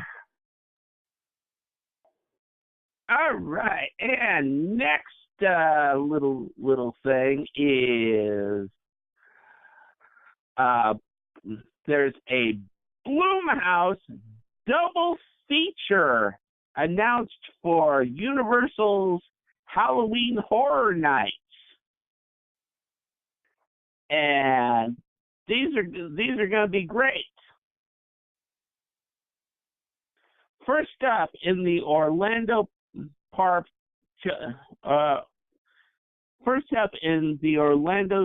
Park jump scare fans will be subject to Happy Death Day. Event goers will experience Tree's death over and at the hands of the babyface killer as they progress through each room. Will you get a glimpse of the identity of her killer? Will you meet your demise at the end of his blade? You have to tend to find out. Next, horror fans will witness the birth of the first Purge. Oh boy, we're going to love this. Since crime is legal for 12 hours, attendees will attempt to survive the evening after humanity goes out the window. It's every person for themselves as purgers invade for acts of terror and violence.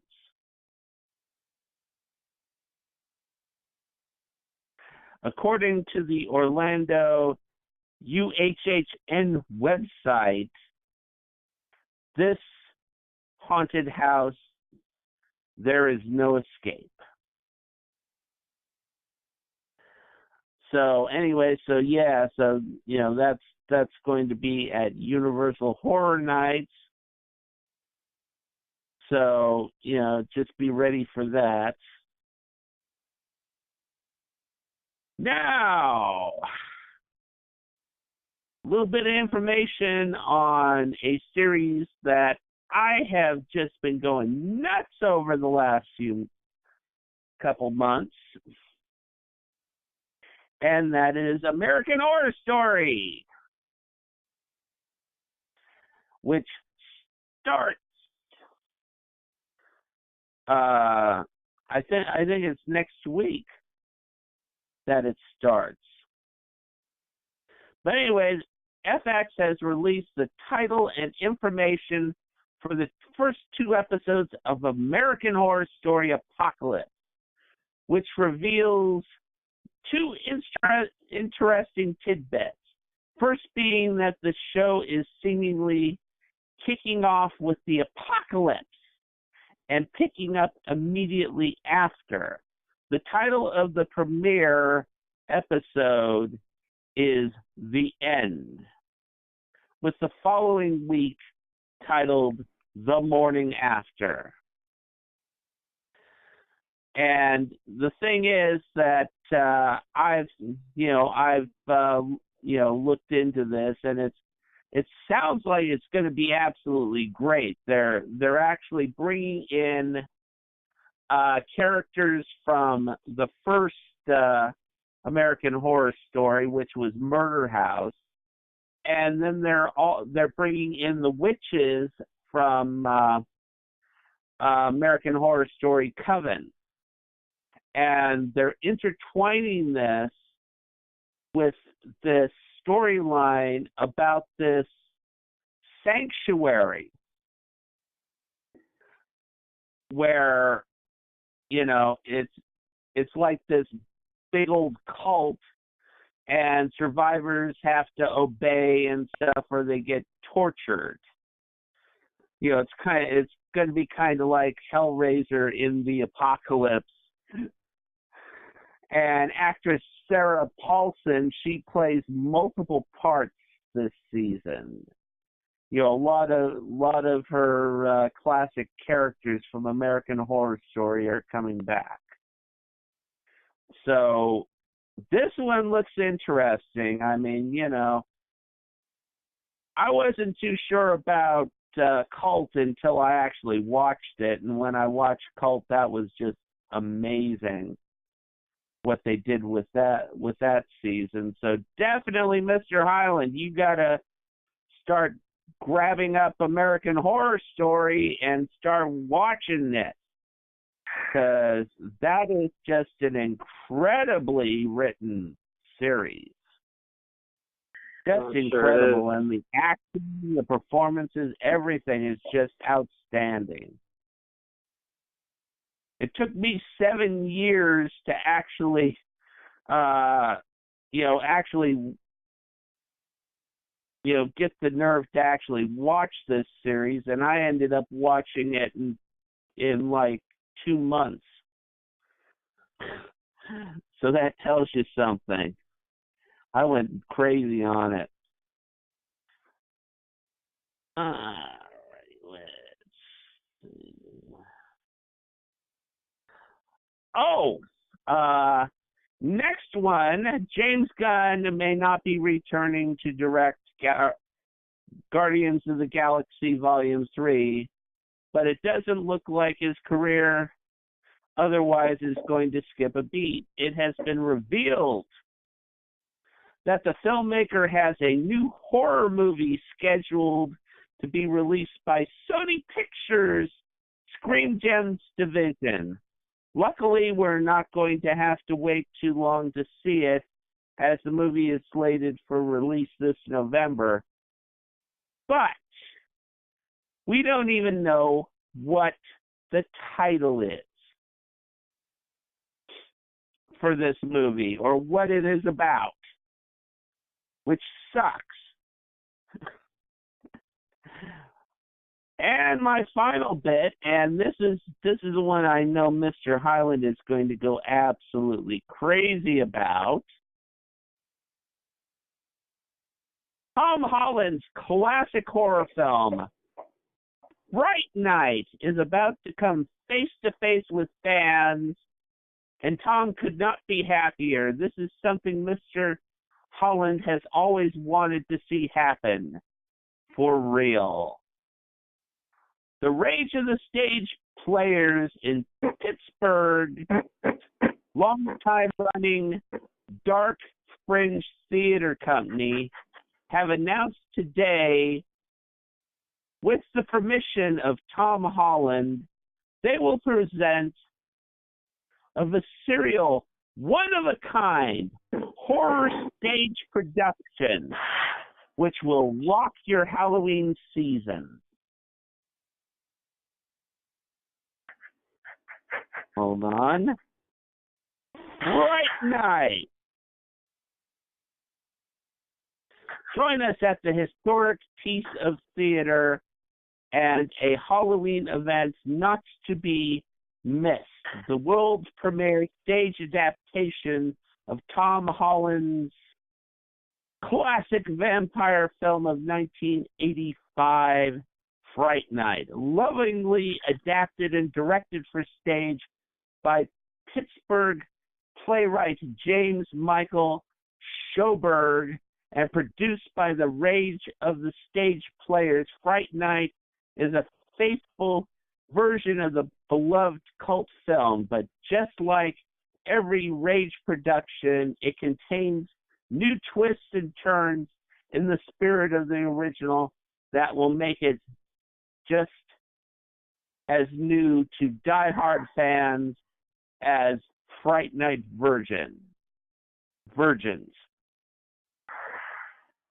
And of course, they give the the layout of the story. But anyways, So this is a stage production or a musical or what? Stage production. Oh, okay, good. Because if it was a musical, God. That would be completely pointless. That would be pointless. Production. And here's your information for it. Show information. Fright Night premieres October 5th and runs October 6th, the 11th, 12th, 13th, 18th, 19th, 20th, 25th, 26th, and 27th. All performances are at 8 p.m. Tickets are $25. You can get it from rotplayers.wordpress.com for tickets. Carnegie Stage, 25 West Main Street, Carnegie, PA, 15106. For more information, 724-292-8427. Or you can, or they have the email here, boxoffice@rageofthestage.com. So I know Mr. Highland's going to definitely go there and see this production. Oh, God. Oh, I know. Because this is something that's definitely your cup of tea, Mr. Highland. No, I'm looking forward to the book that Tom Holland's writing. Yeah. Remember? But as I said, it's amazing when you go see one of these on the stage. I mean, I remember going with my sister to see a production of Dracula in Fremont, and oh my God, that was an incredible production. And I'm pretty damn sure this Fright Night production is going to just blow people away. Seriously. Who knows who they'll have. This way it's going to be pretty damn good. Who knows who they'll have to play Jerry. I mean, I can't imagine anyone topping Chris Sarandon. I don't know. Anyway, I mean, what actor these days could come close to Chris Sarandon? Don't know. But anyways, here's the I know. Alrighty, Charlie Brewster is being played by Dan Finkel. Amy Peterson is being played by Ellen Christina Lararzo. Billy Cole is being played by Ryan Ott. Jerry Dandridge is being played by Brian Saponis. Judith Brewster is played by Amanda Ann Light. Evil Ed Thompson is being played by Corey Schaefer. Lieutenant Detective Lennox, Dave Joseph, and Peter Vincent is being played by Greg Hoffman, Greg Cofford. Anyways, so if I could go, I'd go, because I love stage productions. Seriously, I absolutely love them. Alrighty, so now it is time, Mr. Highland. Mm-hmm. And they've got one here that you're gonna absolutely want. What? Seriously. What? Alrighty, Scream Factory releases. Okay. First one is a collector's edition of Urban Legend for $28.43 with exclusive poster. Okay, so let's get into this. Yep. Synopsis: a teenage moviegoer's dream. Janet Malson, The New York Times.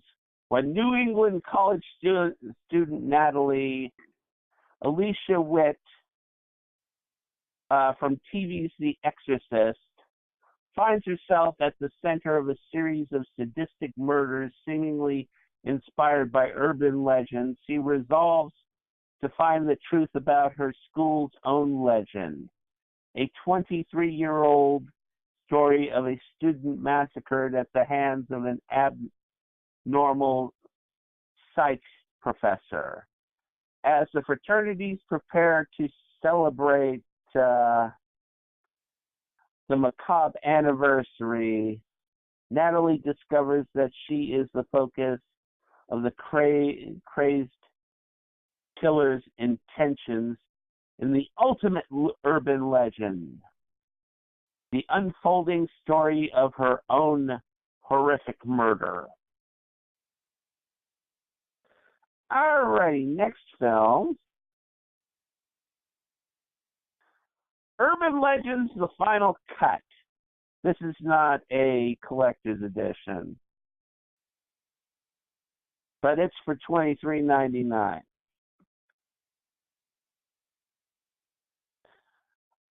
Alrighty, synopsis. Urban Legends: Final Cut is a killer thriller. Louise Keller, Urban Film File. The making of a horror movie goes on a terrifying reality for students at the most prestigious film school in the country. In Urban Legends: The Final Cut, the suspense follow up to the smash hit Urban Legend. Alright, so that was that one. Okay, let's see. Now this one you might be interested in, Mr. Highland. Candyman, the deluxe limited edition, for $34.93. Because you get a rolled up poster featuring the new artwork, a second exclusive poster featuring alternate artwork, and an exclusive slipcover featuring another alternate piece of artwork. So you get 3 pieces of artwork with this DVD, with this Blu-ray. An effective, eerie, psychological chiller, Leonard Maltin. But anyways, you know the story of Candyman.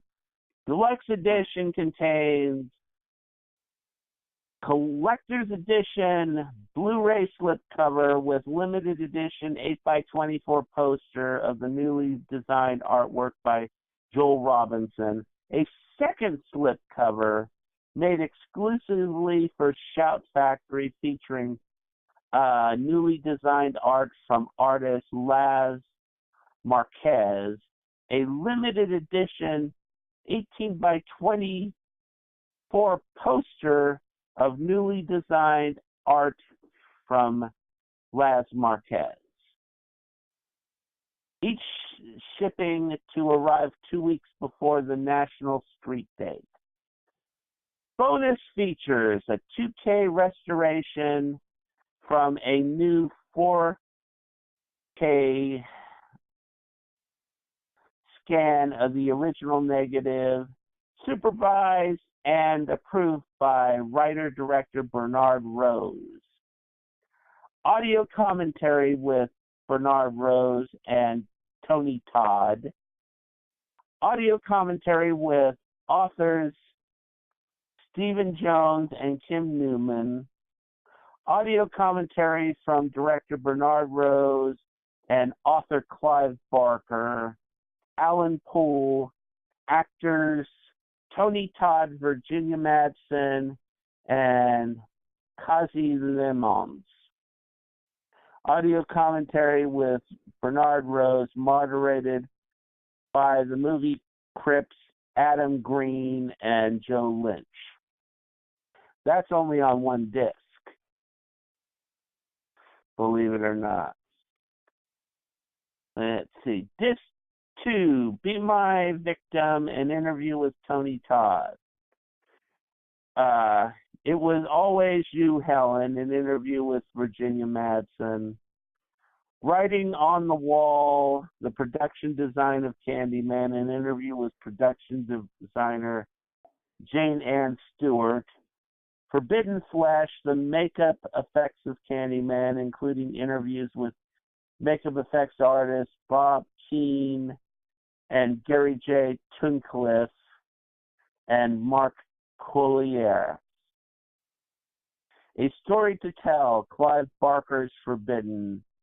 Writer Doug E. Winters on Clive Barker's seminal Books of Blood and Candyman source, The Forbidden.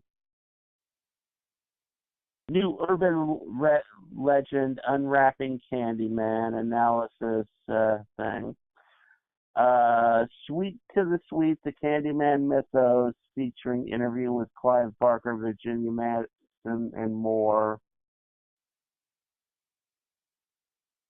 Hold on here.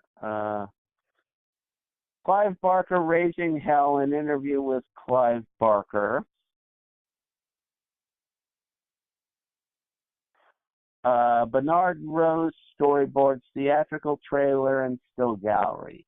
And more to be announced. Oh boy. You know, I know you're going to want that, Mr. Highland.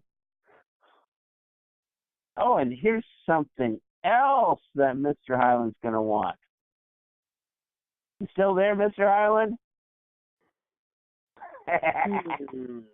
Critters Collection with 2 official lithographs. Get all the Critter movies for $59.97. That actually isn't too bad, and you get 2 lithographs with it. All right, Blu-ray set housed in a rigid slipcase, limited edition. Boy, this Laz Marquez guy is pretty good. Anyways, yeah, so that's that one. I know Mr. Highland's going to want to grab that because it looks cool. Okay, next one is a film called Elizabeth Harvest. And you can get it for $18.97. It was $22.97. Synopsis: stylish, unafraid of sex and violence in ways that reminds me more of those 70s and 80s auteurs than the ones working today. Roger Ebert. Nothing is as it seems in this brain-bending plunge into our darkest desires. Elizabeth arrives at the Castile estate of her brilliant scientist husband Henry, ensconced in modernist luxury with an obedient, if slightly unsettling house staff. She has seemingly everything she could want, but one mystery tantalizes her. What is behind the locked door to Henry's laboratory that he has forbidden her to enter? When an inquisitive Elizabeth dares to find out everything she thought she knew about her husband and about herself will change. Elizabeth Harvest casts a spell of creeping gothic menace as it unravels a disturbing tale of identity, obsession, and twisted love. Bonus features making of Elizabeth Harvest featurette. Not bad. Sounds to me like he made her. Alrighty, here we go. Here's this one that I said that you'd want, Mr. Highland. I know you're excited. Silent Night, Deadly Night Part 2 Deluxe Edition with exclusive action figure. To go with your Silent Night, Deadly Night doll that you got at the last one. But this is the Rick doll. And I know Mr. Highland absolutely loves Silent Night, Deadly Night too. Remember Mr. Highland? Garbage Day. All right, and Mr. Highland, you can get that for $64.93. A steal, isn't it? Alrighty. So anyways, yeah, so you not only get the limited edition NECA action figure, you also get an exclusive rolled up poster of the newly commissioned cover art, which is fantastic. It's limited to 2,000 copies. So you got to get your money in. Synopsis. It's Garbage Day. Ricky is being released from the mental hospital. He takes with him the terrifying memory of his brother Billy's death and the memory of Mother Superior who brought about his brother's demise. For Ricky, starting a new life means avenging his brother's death, which sets him on a blind journey of relentless revenge, leading ultimately to Mother Superior. And when he gets to her, not even her faith will be enough to stop Ricky as he follows in his family's tradition of Christmas carnage. Yeah, so anyways, yeah, the action figure is an 8-inch Ricky Chapman dressed in a fabric Santa suit with hat. Figure is fully posable and comes with gun and axe accessory in a window box packaging. So, yeah, pretty cool. Alright, next one is the Mangler for $23.99. So let's look at the synopsis for this. It has a crush on you. The Masters of Horror, Toby Hooper, Texas Chainsaw Massacre, Robert Englund, and Stephen King join forces to bring you a shocking tale of terror. Based on Stephen King's short story, this white knuckle chiller follows a cop. And let's see, as he investigates a grisly series of accidents and uncovers a deadly town secret that has been hidden for years, a terrifying entity that threatens to destroy everything in its path. With time running out and a young girl's life in the balance, he races to destroy the beast before it is too late. All right, let's see. Any more? Oh yeah, and our final one, and this is one you'll be happy about. Collector's edition of Dracula, Prince of Darkness, the Hammer production with Christopher Lee. You can get that for $28.43, and it comes with an exclusive poster. So not bad. You already know the storyline on that. So, anyways, yeah. So that's extras are in progress for that. So, anyways, that is our Scream Factory releases. Still there, Mr. Highland? Mm-hmm. Because now it is time for our monthly horror purge. Mm-hmm. And this was recorded earlier, so so Mr. Highland can go get his drinky and stuff if he needs it, or head to the commode. Alrighty, so anyways, here is our horror purge, so enjoy.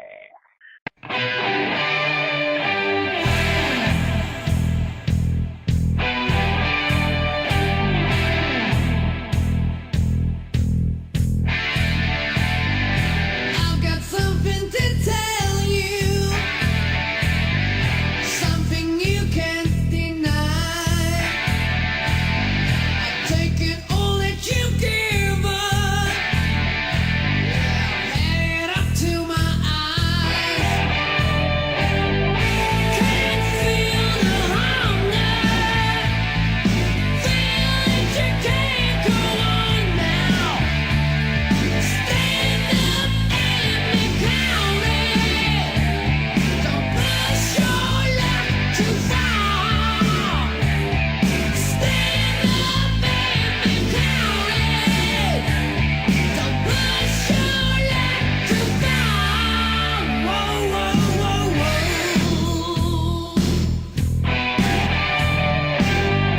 And now I feel it burning deep inside. I've got a lot of good reasons of the mysterious kind.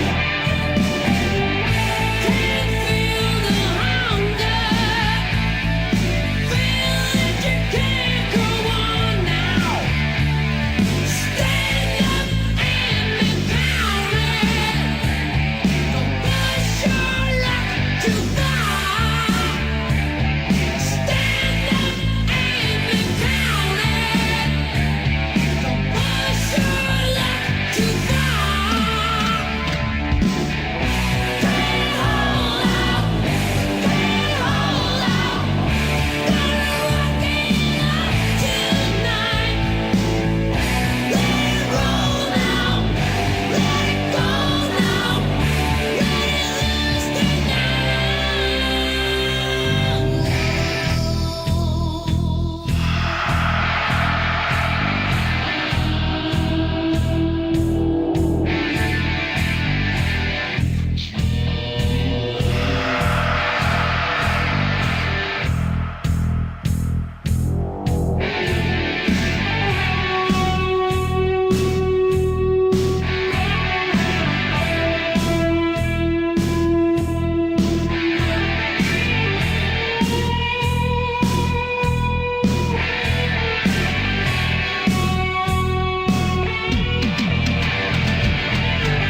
Can't feel the hunger, feel that you can't go on now.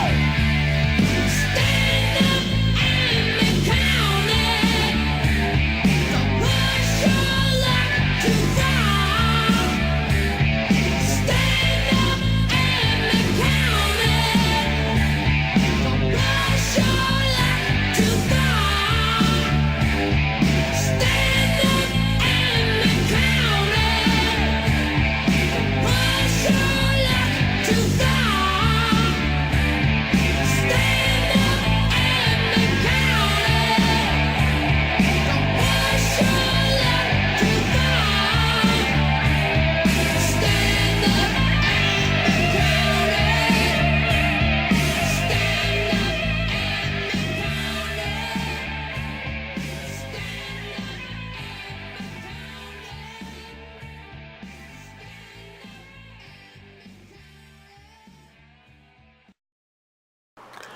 Welcome to the Horror Purge. Here is your host, William Pattison. Gore scares everybody, and welcome to this, our third Horror Purge. I'm your host, William Pattison, king of Splatter Punk, and author of the Camp Crystal Lake novels. Little note, this time Mr. Highland has promised that he will not help the purge victim to escape. So you don't have to worry about it. He's not going to be pulling the horror Jesus thing and trying to change our purge victim.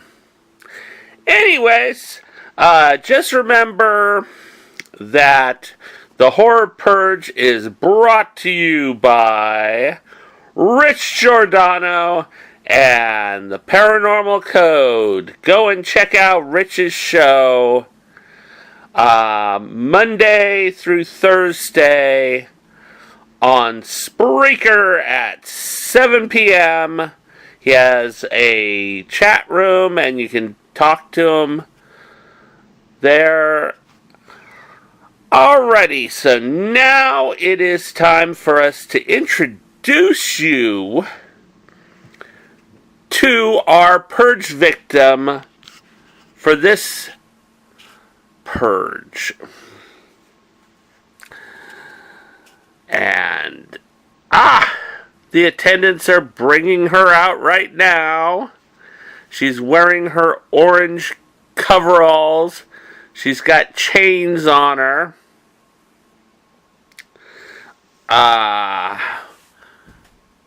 In the middle of the purge area, we've gotten rid of the pole, and now we have a glass tube there with a set of stairs going up to the top of it.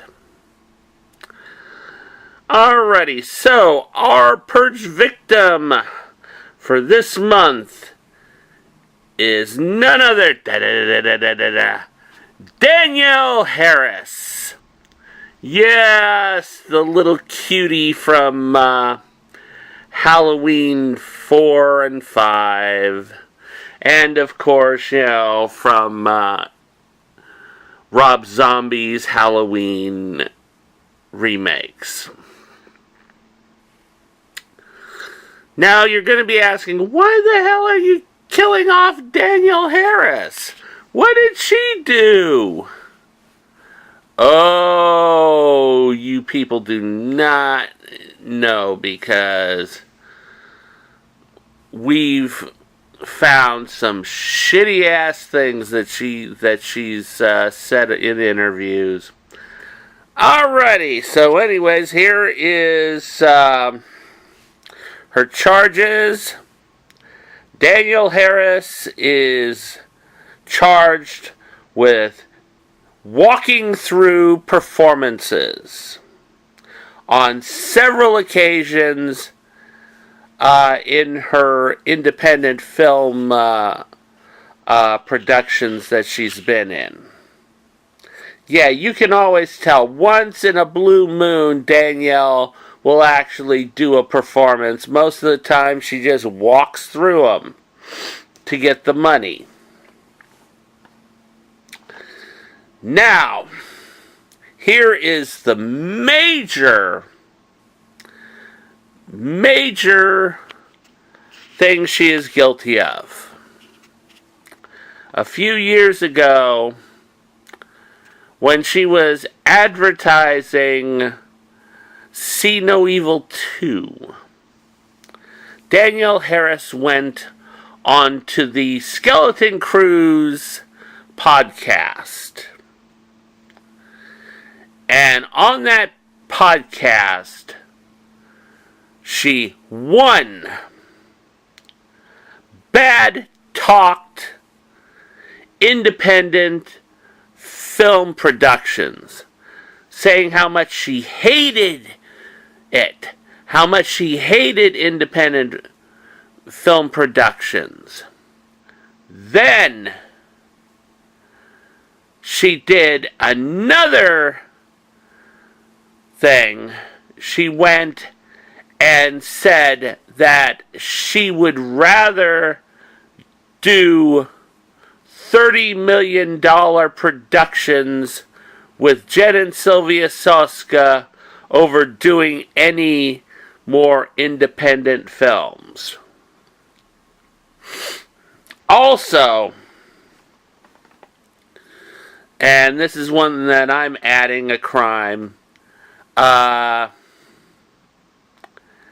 she directed her own slasher film, and this thing is an eyesore. So, for trying to direct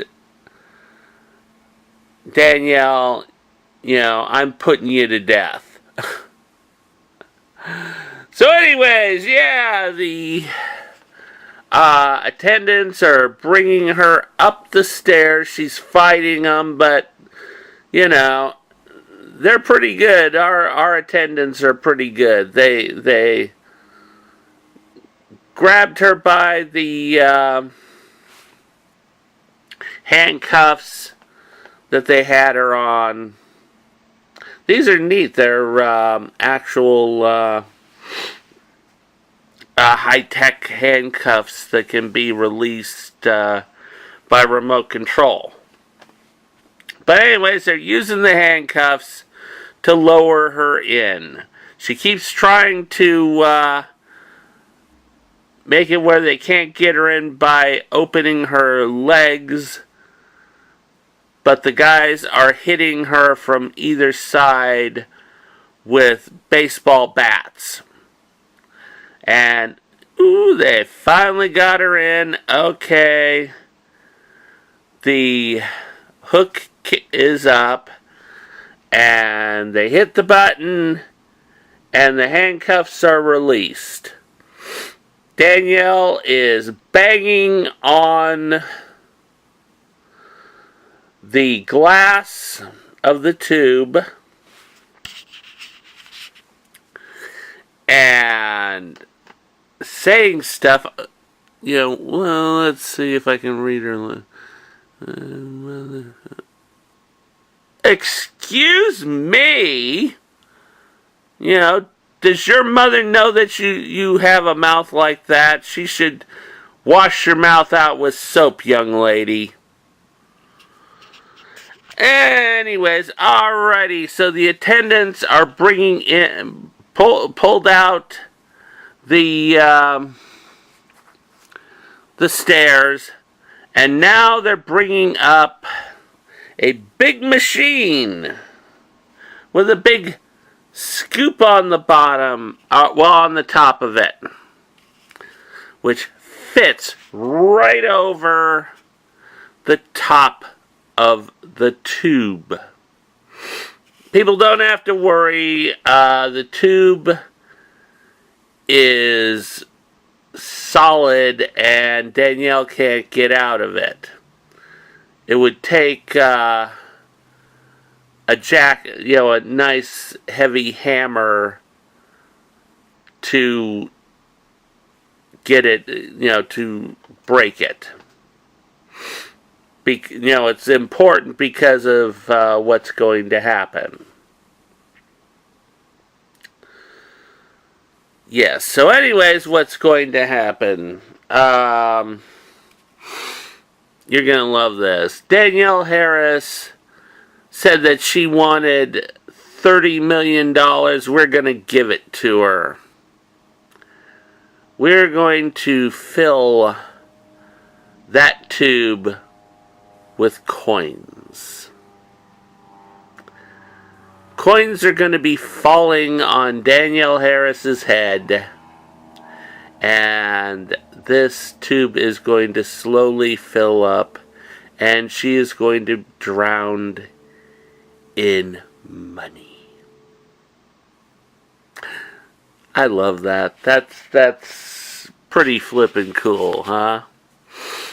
Alrighty, so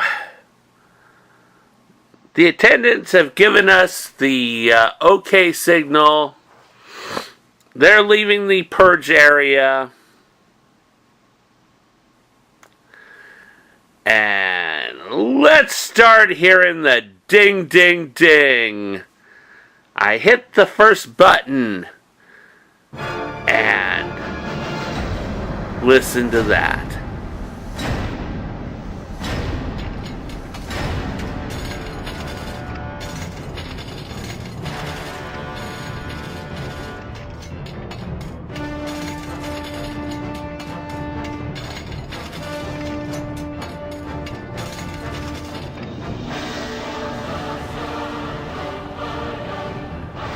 Pennies are starting to fall on Danielle Harris's head. She's holding her hands up going, ah! And all these pennies are just falling down on her. Boom, boom, boom, boom, boom. Boom, boom, boom, boom, boom. She's going to have a hell of a headache. Yeah. Oh, boy, look at that. Look at that. Alright, yeah. Alrighty, so now I have to hit the second button. Alrighty, now the coins have changed. And she is now being hit with 50-cent pieces. Yes, indeed. We started out with the pennies. They actually went up halfway up her leg in pennies. Now we're doing the quarters. So let's listen to that lovely sound of pennies falling. Or quarters falling, I should say.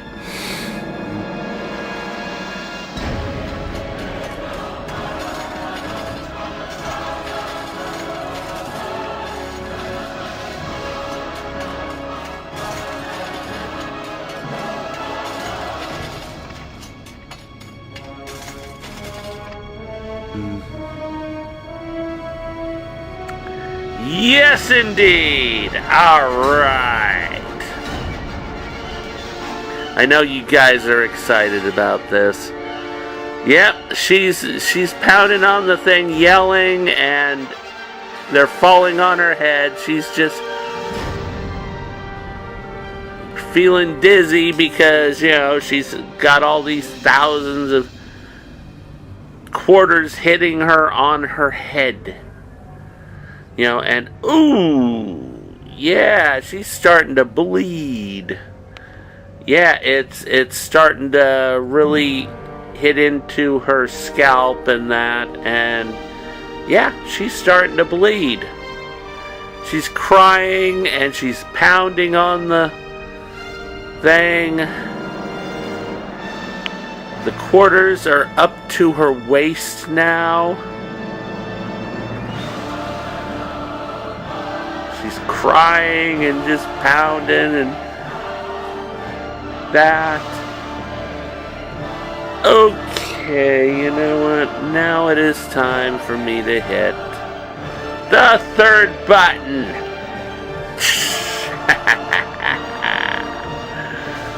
Alrighty, so now she has silver dollars falling on her head. Silver dollars, people. Let's listen to that.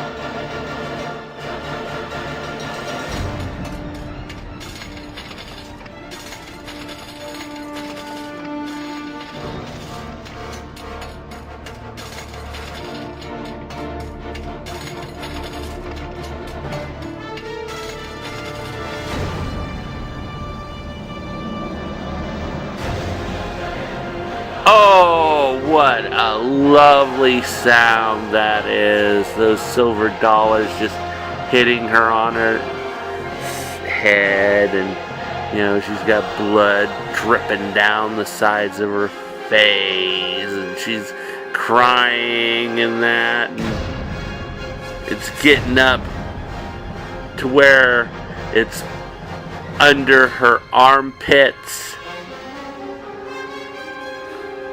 And she's having trouble breathing, and she's, you know, getting dizzy and wobbling a little bit. Not much, because she can't, she's half buried, you know, pretty much 2/3 buried in coins. Yeah, it keeps going. Ooh, ooh. Let's listen to that sound some more. Ooh.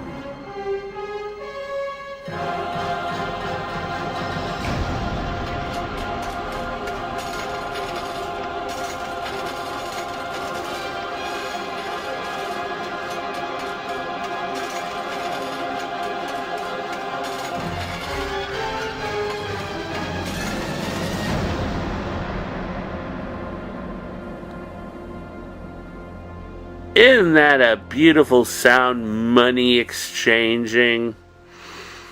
I mean, seriously, that is just outstanding, isn't it?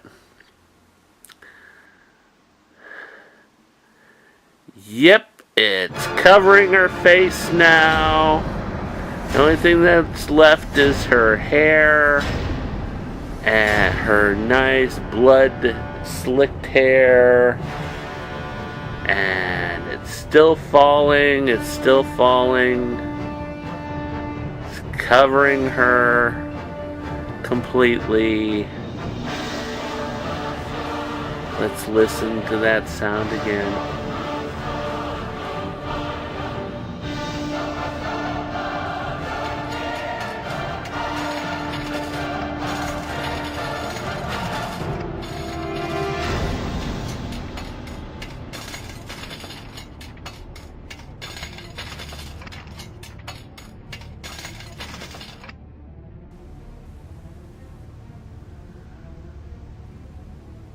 And now the last of them are in there. And guess how much money that we buried Danielle Harrison? $30 million worth of coins. So Danielle Harris got her $30 million. Yeah, that's right. Fuck you, bitch. You got your $30 million. But anyways,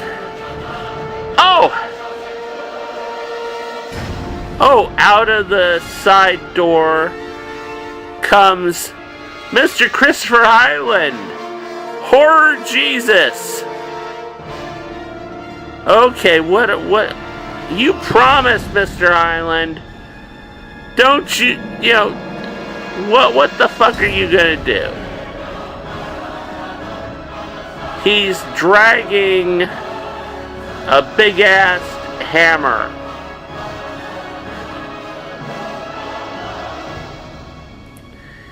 He's walking up to the tube and he is slamming it against the side of the tube. The tube is cracking, and all of a sudden it breaks and coins start falling onto the floor, and so does the beaten and battered body of Danielle Harris laying there on top of her money.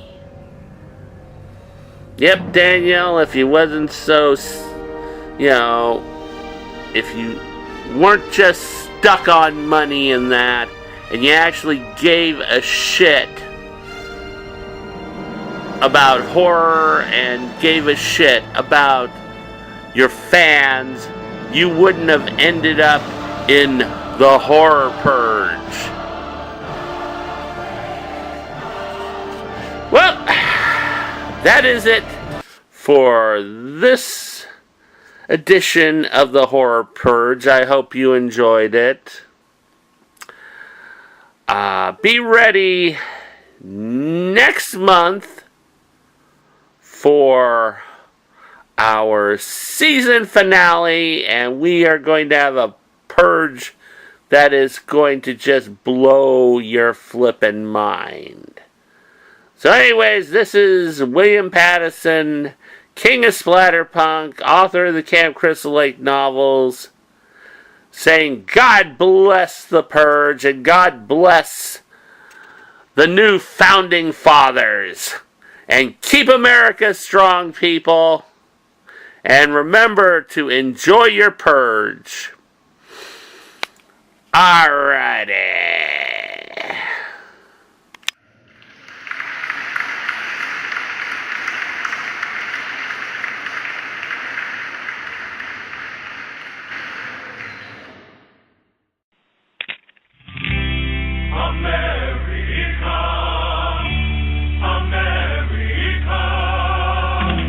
America, fuck yeah, coming against the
righty, so that was our horror purge. You know, brought to you by Rich Giordano and the Paranormal Code. Go and check out Rich Giordano on Spreaker. 7 p.m. Monday through Thursday. Yes, and surprisingly, this is one that I didn't have any involvement with. Actually, yes.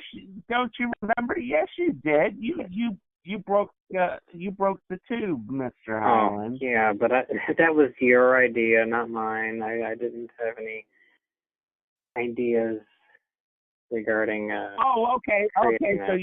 yeah, you didn't plan it. No. Yeah, Right. this one had to be done the way that it was. Oh, and a disclaimer for everybody so that they don't go nuts. No asshole was killed in this horror purge. This is a parody. So, be mature people. Don't act like immature jackasses over the fact, oh my God, we killed Daniel Harris. Or any more Give than me a before. break. Or any more than usual. I know. Alrighty, so now it is time for movie reviews, and I know Mr. Highland's got some great stuff for us. I guess so. Lately, I have been watching William Castle movies, and you know how cool. You know how you've been talking about them lately, because I know you have. Yeah, So- because I'm going to be doing William Castle next month. Yes. So I thought, well, most of his movies I haven't seen, so I thought, well, why don't I watch them? So the first one I will discuss, which was the last one of his that I watched, is The Tingler. And of course it stars Vincent Price, and he's a scientist, and he's trying to understand the whole meaning of fear, and he's doing all these experiments, and he does one on his wife, he does one on a friend's wife, he does one on himself, and when his friend's wife dies, he removes some sort of a leech from the body. And apparently that's the Tingler. And before I saw this movie, I have to say that I thought it was about these leeches. But no, it's just about the study of fear. So when the leech comes about, it's just attacking people. And of course, there's a part towards the end where it gets into a small movie theater, and and when it's crawling across the not the movie screen, but the projection, I thought to myself, that's just William Castle with his sense of humor. Oh yeah, You think actually, so? Castle really had a sense of humor with that I'll bet. movie. What he did, his gimmick was that he hooked up electrodes Yeah, I to all know. the chairs, and whenever the Tingler would show up, he'd zap people. Yeah, I mean, they'd never do anything like that. But of course, I mean, movies aren't the same. But of course, anyone who knows his movies and knows William Castle's style knows that there's a twist at the end. but I'm not going to say what it is. So, Good, because people are going to have to wait until next month and see the Tingler on Bloodbath Theater. yeah. As for rating, I would definitely give this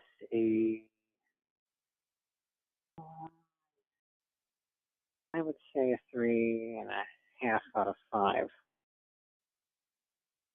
Okay. Yeah. Definitely better than I expected it to be. Since I expected it to be just nothing except killer leeches. And pleasantly surprised that it wasn't. Okay. Next, which one should I discuss next?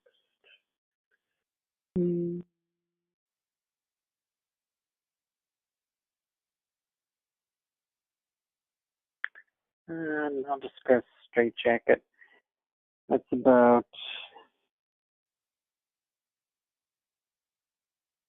of course, it stars Joan Crawford as someone who kills her husband and his mistress with an axe, and she gets sent away for 20 years, and she comes back, and it seems not long after she comes back to live with her daughter that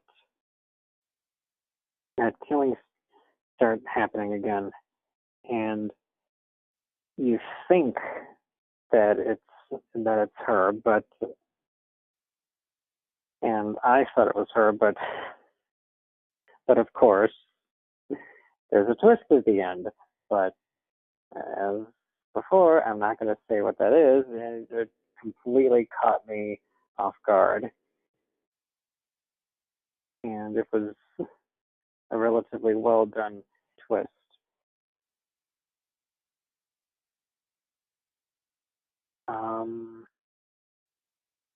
Certainly wasn't expecting it, and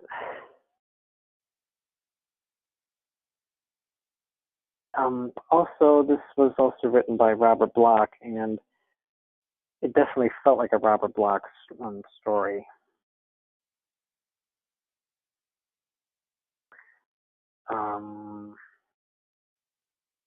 What else can I say? There's really not much else to say about it. What rating want to give this? Let's say I'd give it a 4 out of 5. Cool.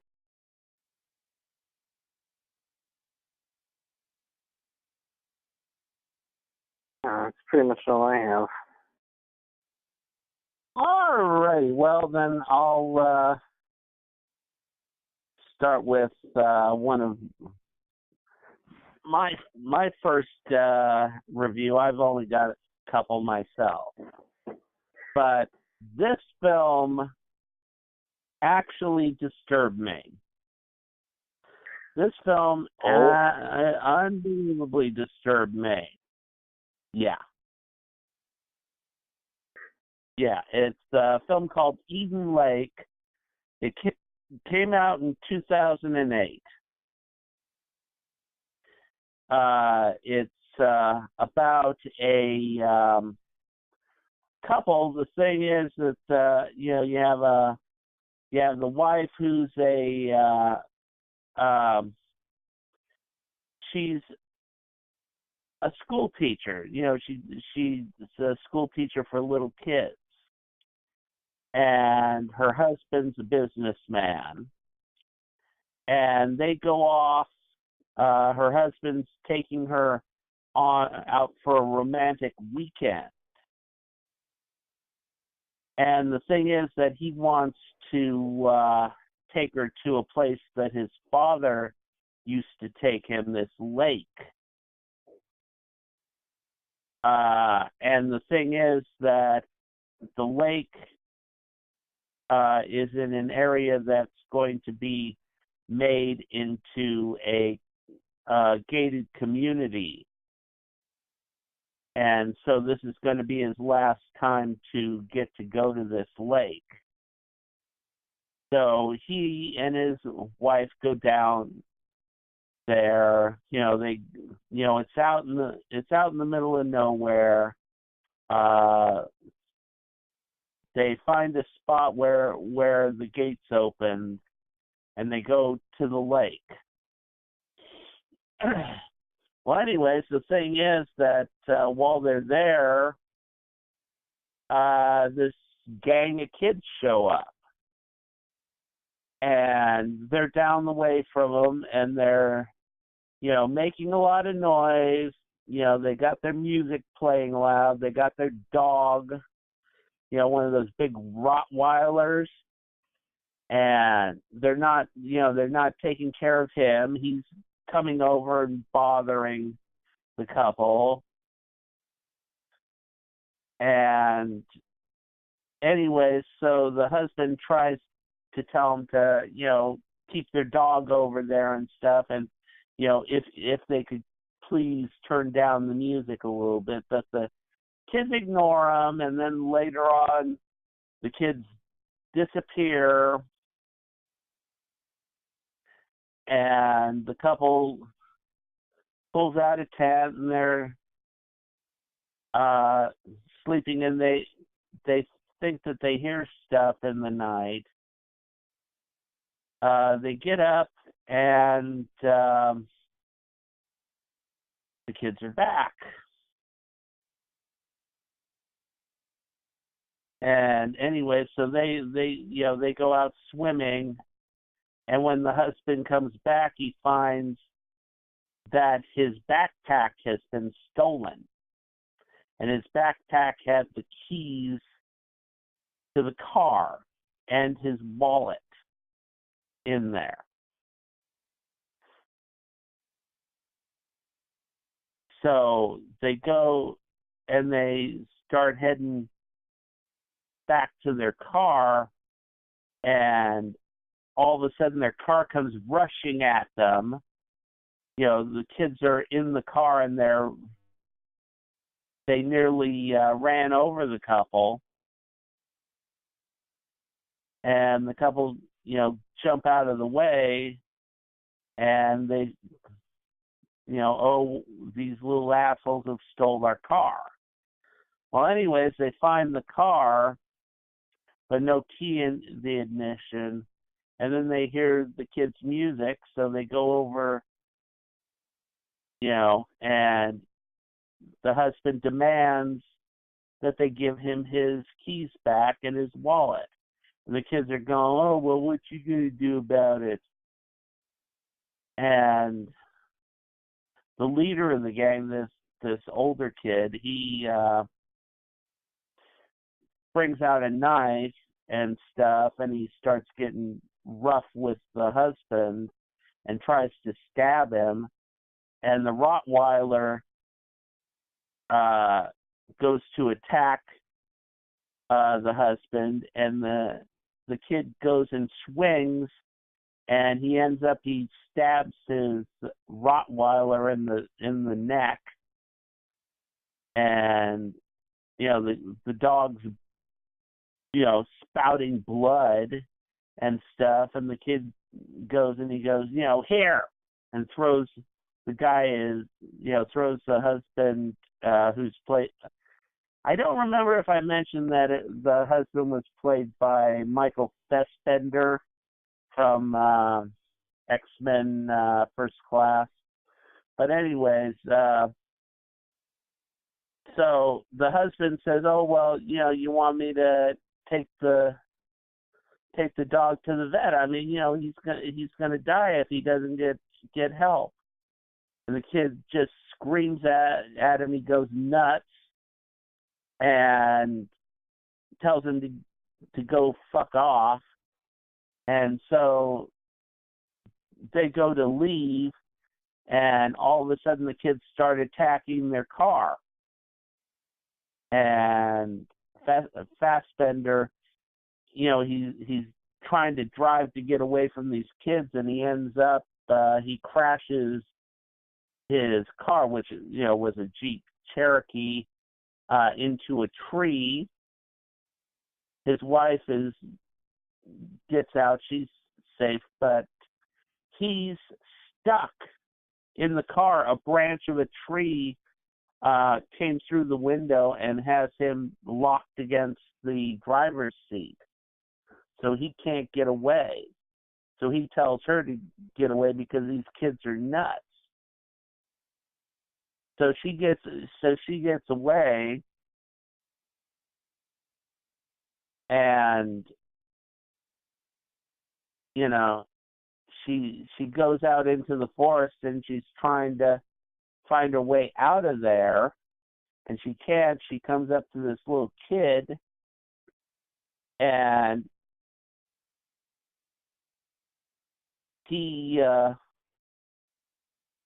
turns her into the other kids. The other kids find her and tie her to a tree with her husband, and they start pouring gasoline on her and him, and gonna tell this little Japanese kid to try to put him on fire. So anyway, she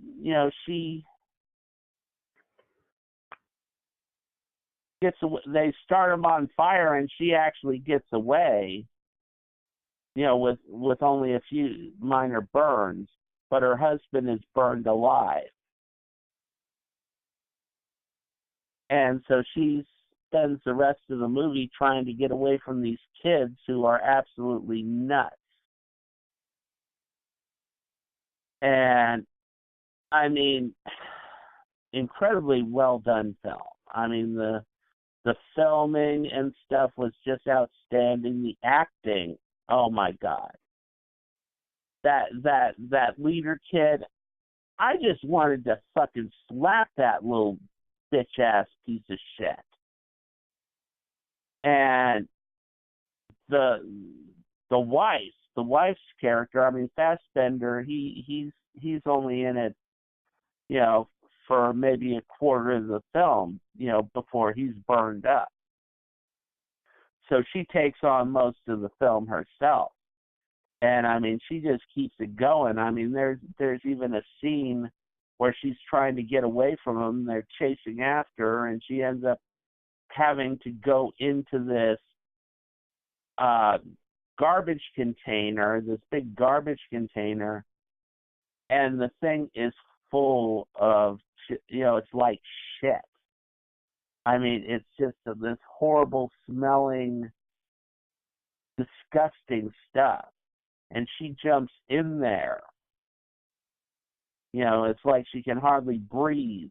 And she's in there, and the kids go by. They go to try to open the thing, and it's so disgusting they can't open it, and they head off. And she ends up getting out of that, and she's just covered from head to toe in this brown shit. Just terrible. But anyways, yeah, I mean, this film just absolutely disturbed me. It was the kids. It was the kids that absolutely disturbed me, because these kids lacked compassion. They lacked human decency. I mean the way that they acted, I mean, it was like this kid, he goes and he has, he's going to have his dog maul this guy, and just because the guy ends up killing the dog, oh no, I'm going to kill you because you've wronged me, you've taken my dog, I'm gonna kill you. It's that attitude. It's a kind of attitude I can't understand, but I see in real life. It's scary, because there are people like that in this world. And that's the true terror of this film is that you can see that these kids are being raised that way. And oh my God, and you start find out at the end that the parents are the same way, and it's like, oh my God. But anyways, yeah, this film is one that would be like I Spit on Your Grave or Last House on the Left. That kind of film. It's about a woman who tries to survive with, these inhuman pieces of shit. And I mean, you've got boys and girls in this gang. And the one girl, she's the girl from Game of Thrones that was in Doctor Who. She was the one that was the immortal one in Doctor Who that was from the Viking era. You wouldn't know it, Mr. Highland, because you haven't gotten to that season. But yeah, she's in it, and she plays this girl in that. And it just blows me away. It just absolutely blew me away. So I give this one 5 out of 5. Because if a movie can disturb me, after everything that I've seen in horror, it deserves 5 out of 5. Alrighty, so now it is time for my next review. And this one is an absolutely another incredible film, unique, one-of-a-kind, zombie-style film. The themes in this are not zombies, though, but they act like zombies, and they looked almost like zombies.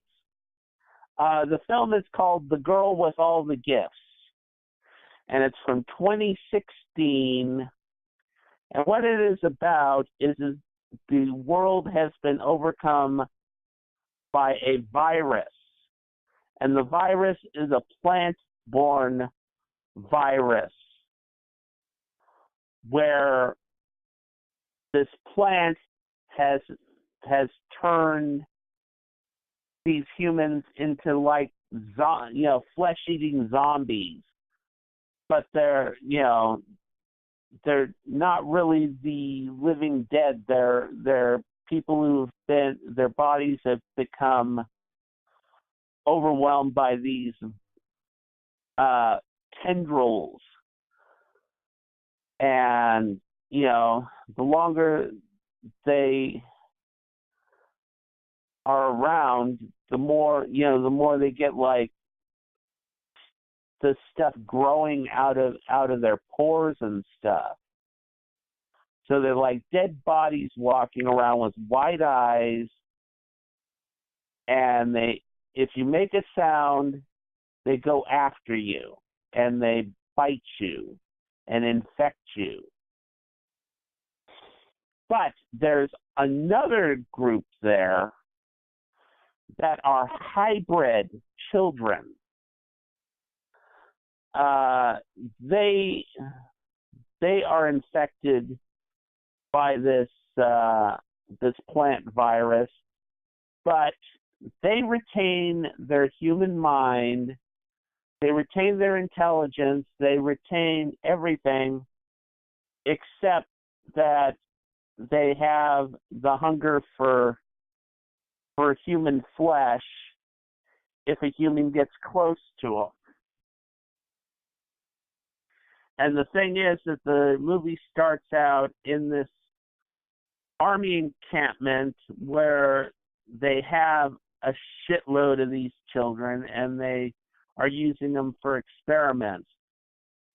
But they're also they're also teaching them. So it's about this teacher and her favorite student, who's this little black girl. And it's mostly about their relationship. But the thing is that what happens is that the encampment, the little girl's name is Melanie. But anyways, the encampment gets attacked by, I'll call them zombies, by the zombies. Glenn Close plays the head person of the camp, and the thing is that her and about 5 other people and Melanie, the girl, they get out of there. Now the thing is, just before the attack, Glenn Close was going to kill Melanie so that she could get her blood and use it to create the antidote. She thinks that she's close to finding an antidote. But what ends up happening is that the attack happens, so they're stuck all together, and they're left in this travel vehicle, and Glenn Close and the rest of them are so freaked out that they put Melanie on top of this vehicle in a chair, while they're traveling. And anyways, they end up in this city because they're running out of fuel for this vehicle. And what they find is that there's more of these kids. They're feral in this city, and they're finding that the zombies are coming together in groups and dying and blooming into like this giant tree of vines that's going up this building. And the thing is, if there's any heat or water, if either one of these hits these pods that have bloomed from there, they'll explode and they'll put out more of these seeds, and the seeds will overtake the entire world. And so, everyone will be turned into these things. And so the thing is that Glenn Close is trying to stop this, and Melanie ends up, she makes a decision, and she goes and sets the tree on fire, but the teacher is stuck in this mobile medical center.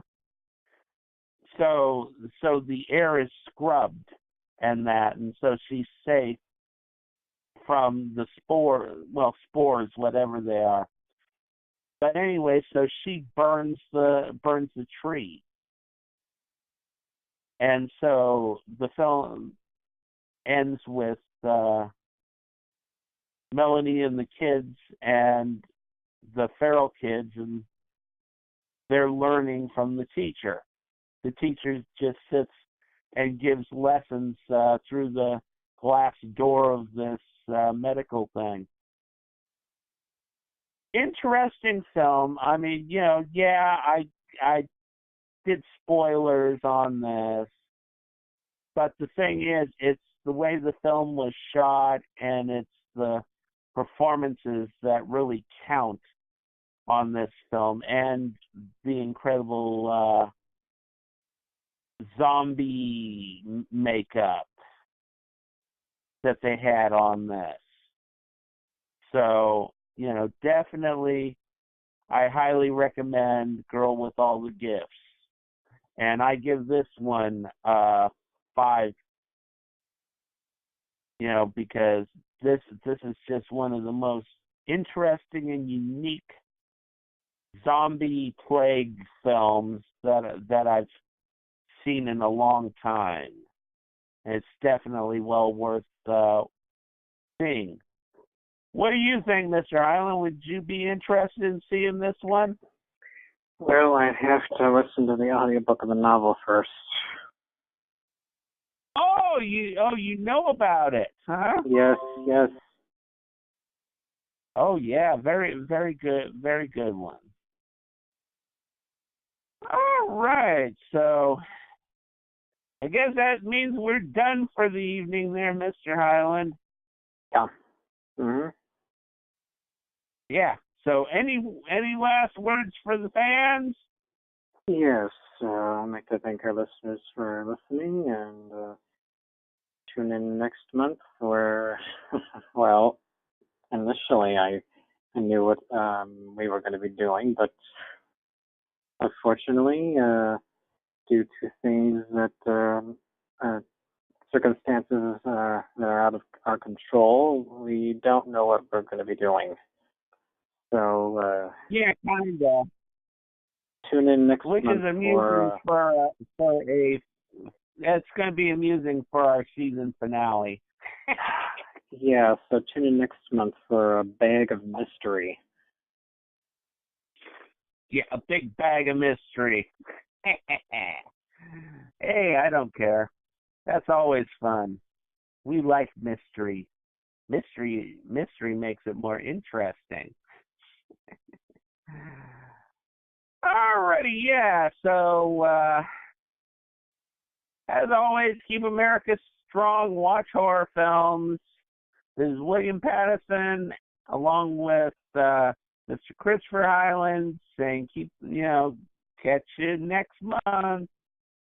All right. The love that you bring me along. The pain that you gives me a home. Do you wanna stay by my side? Do you want me to turn and hide? We are disappearing inside, seeing pictures of our goodbyes.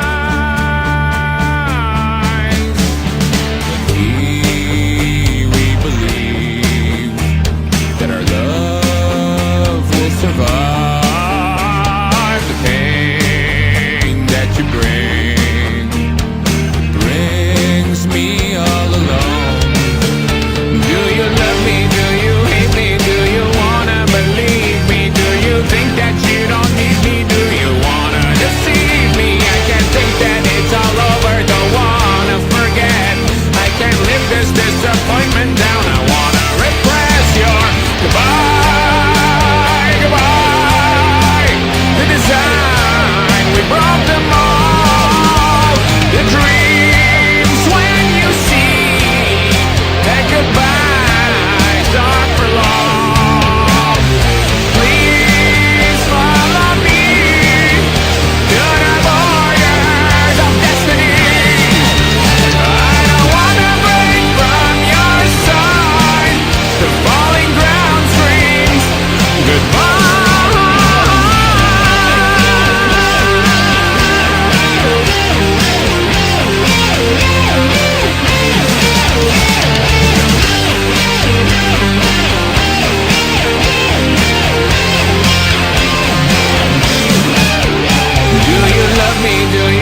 speak international.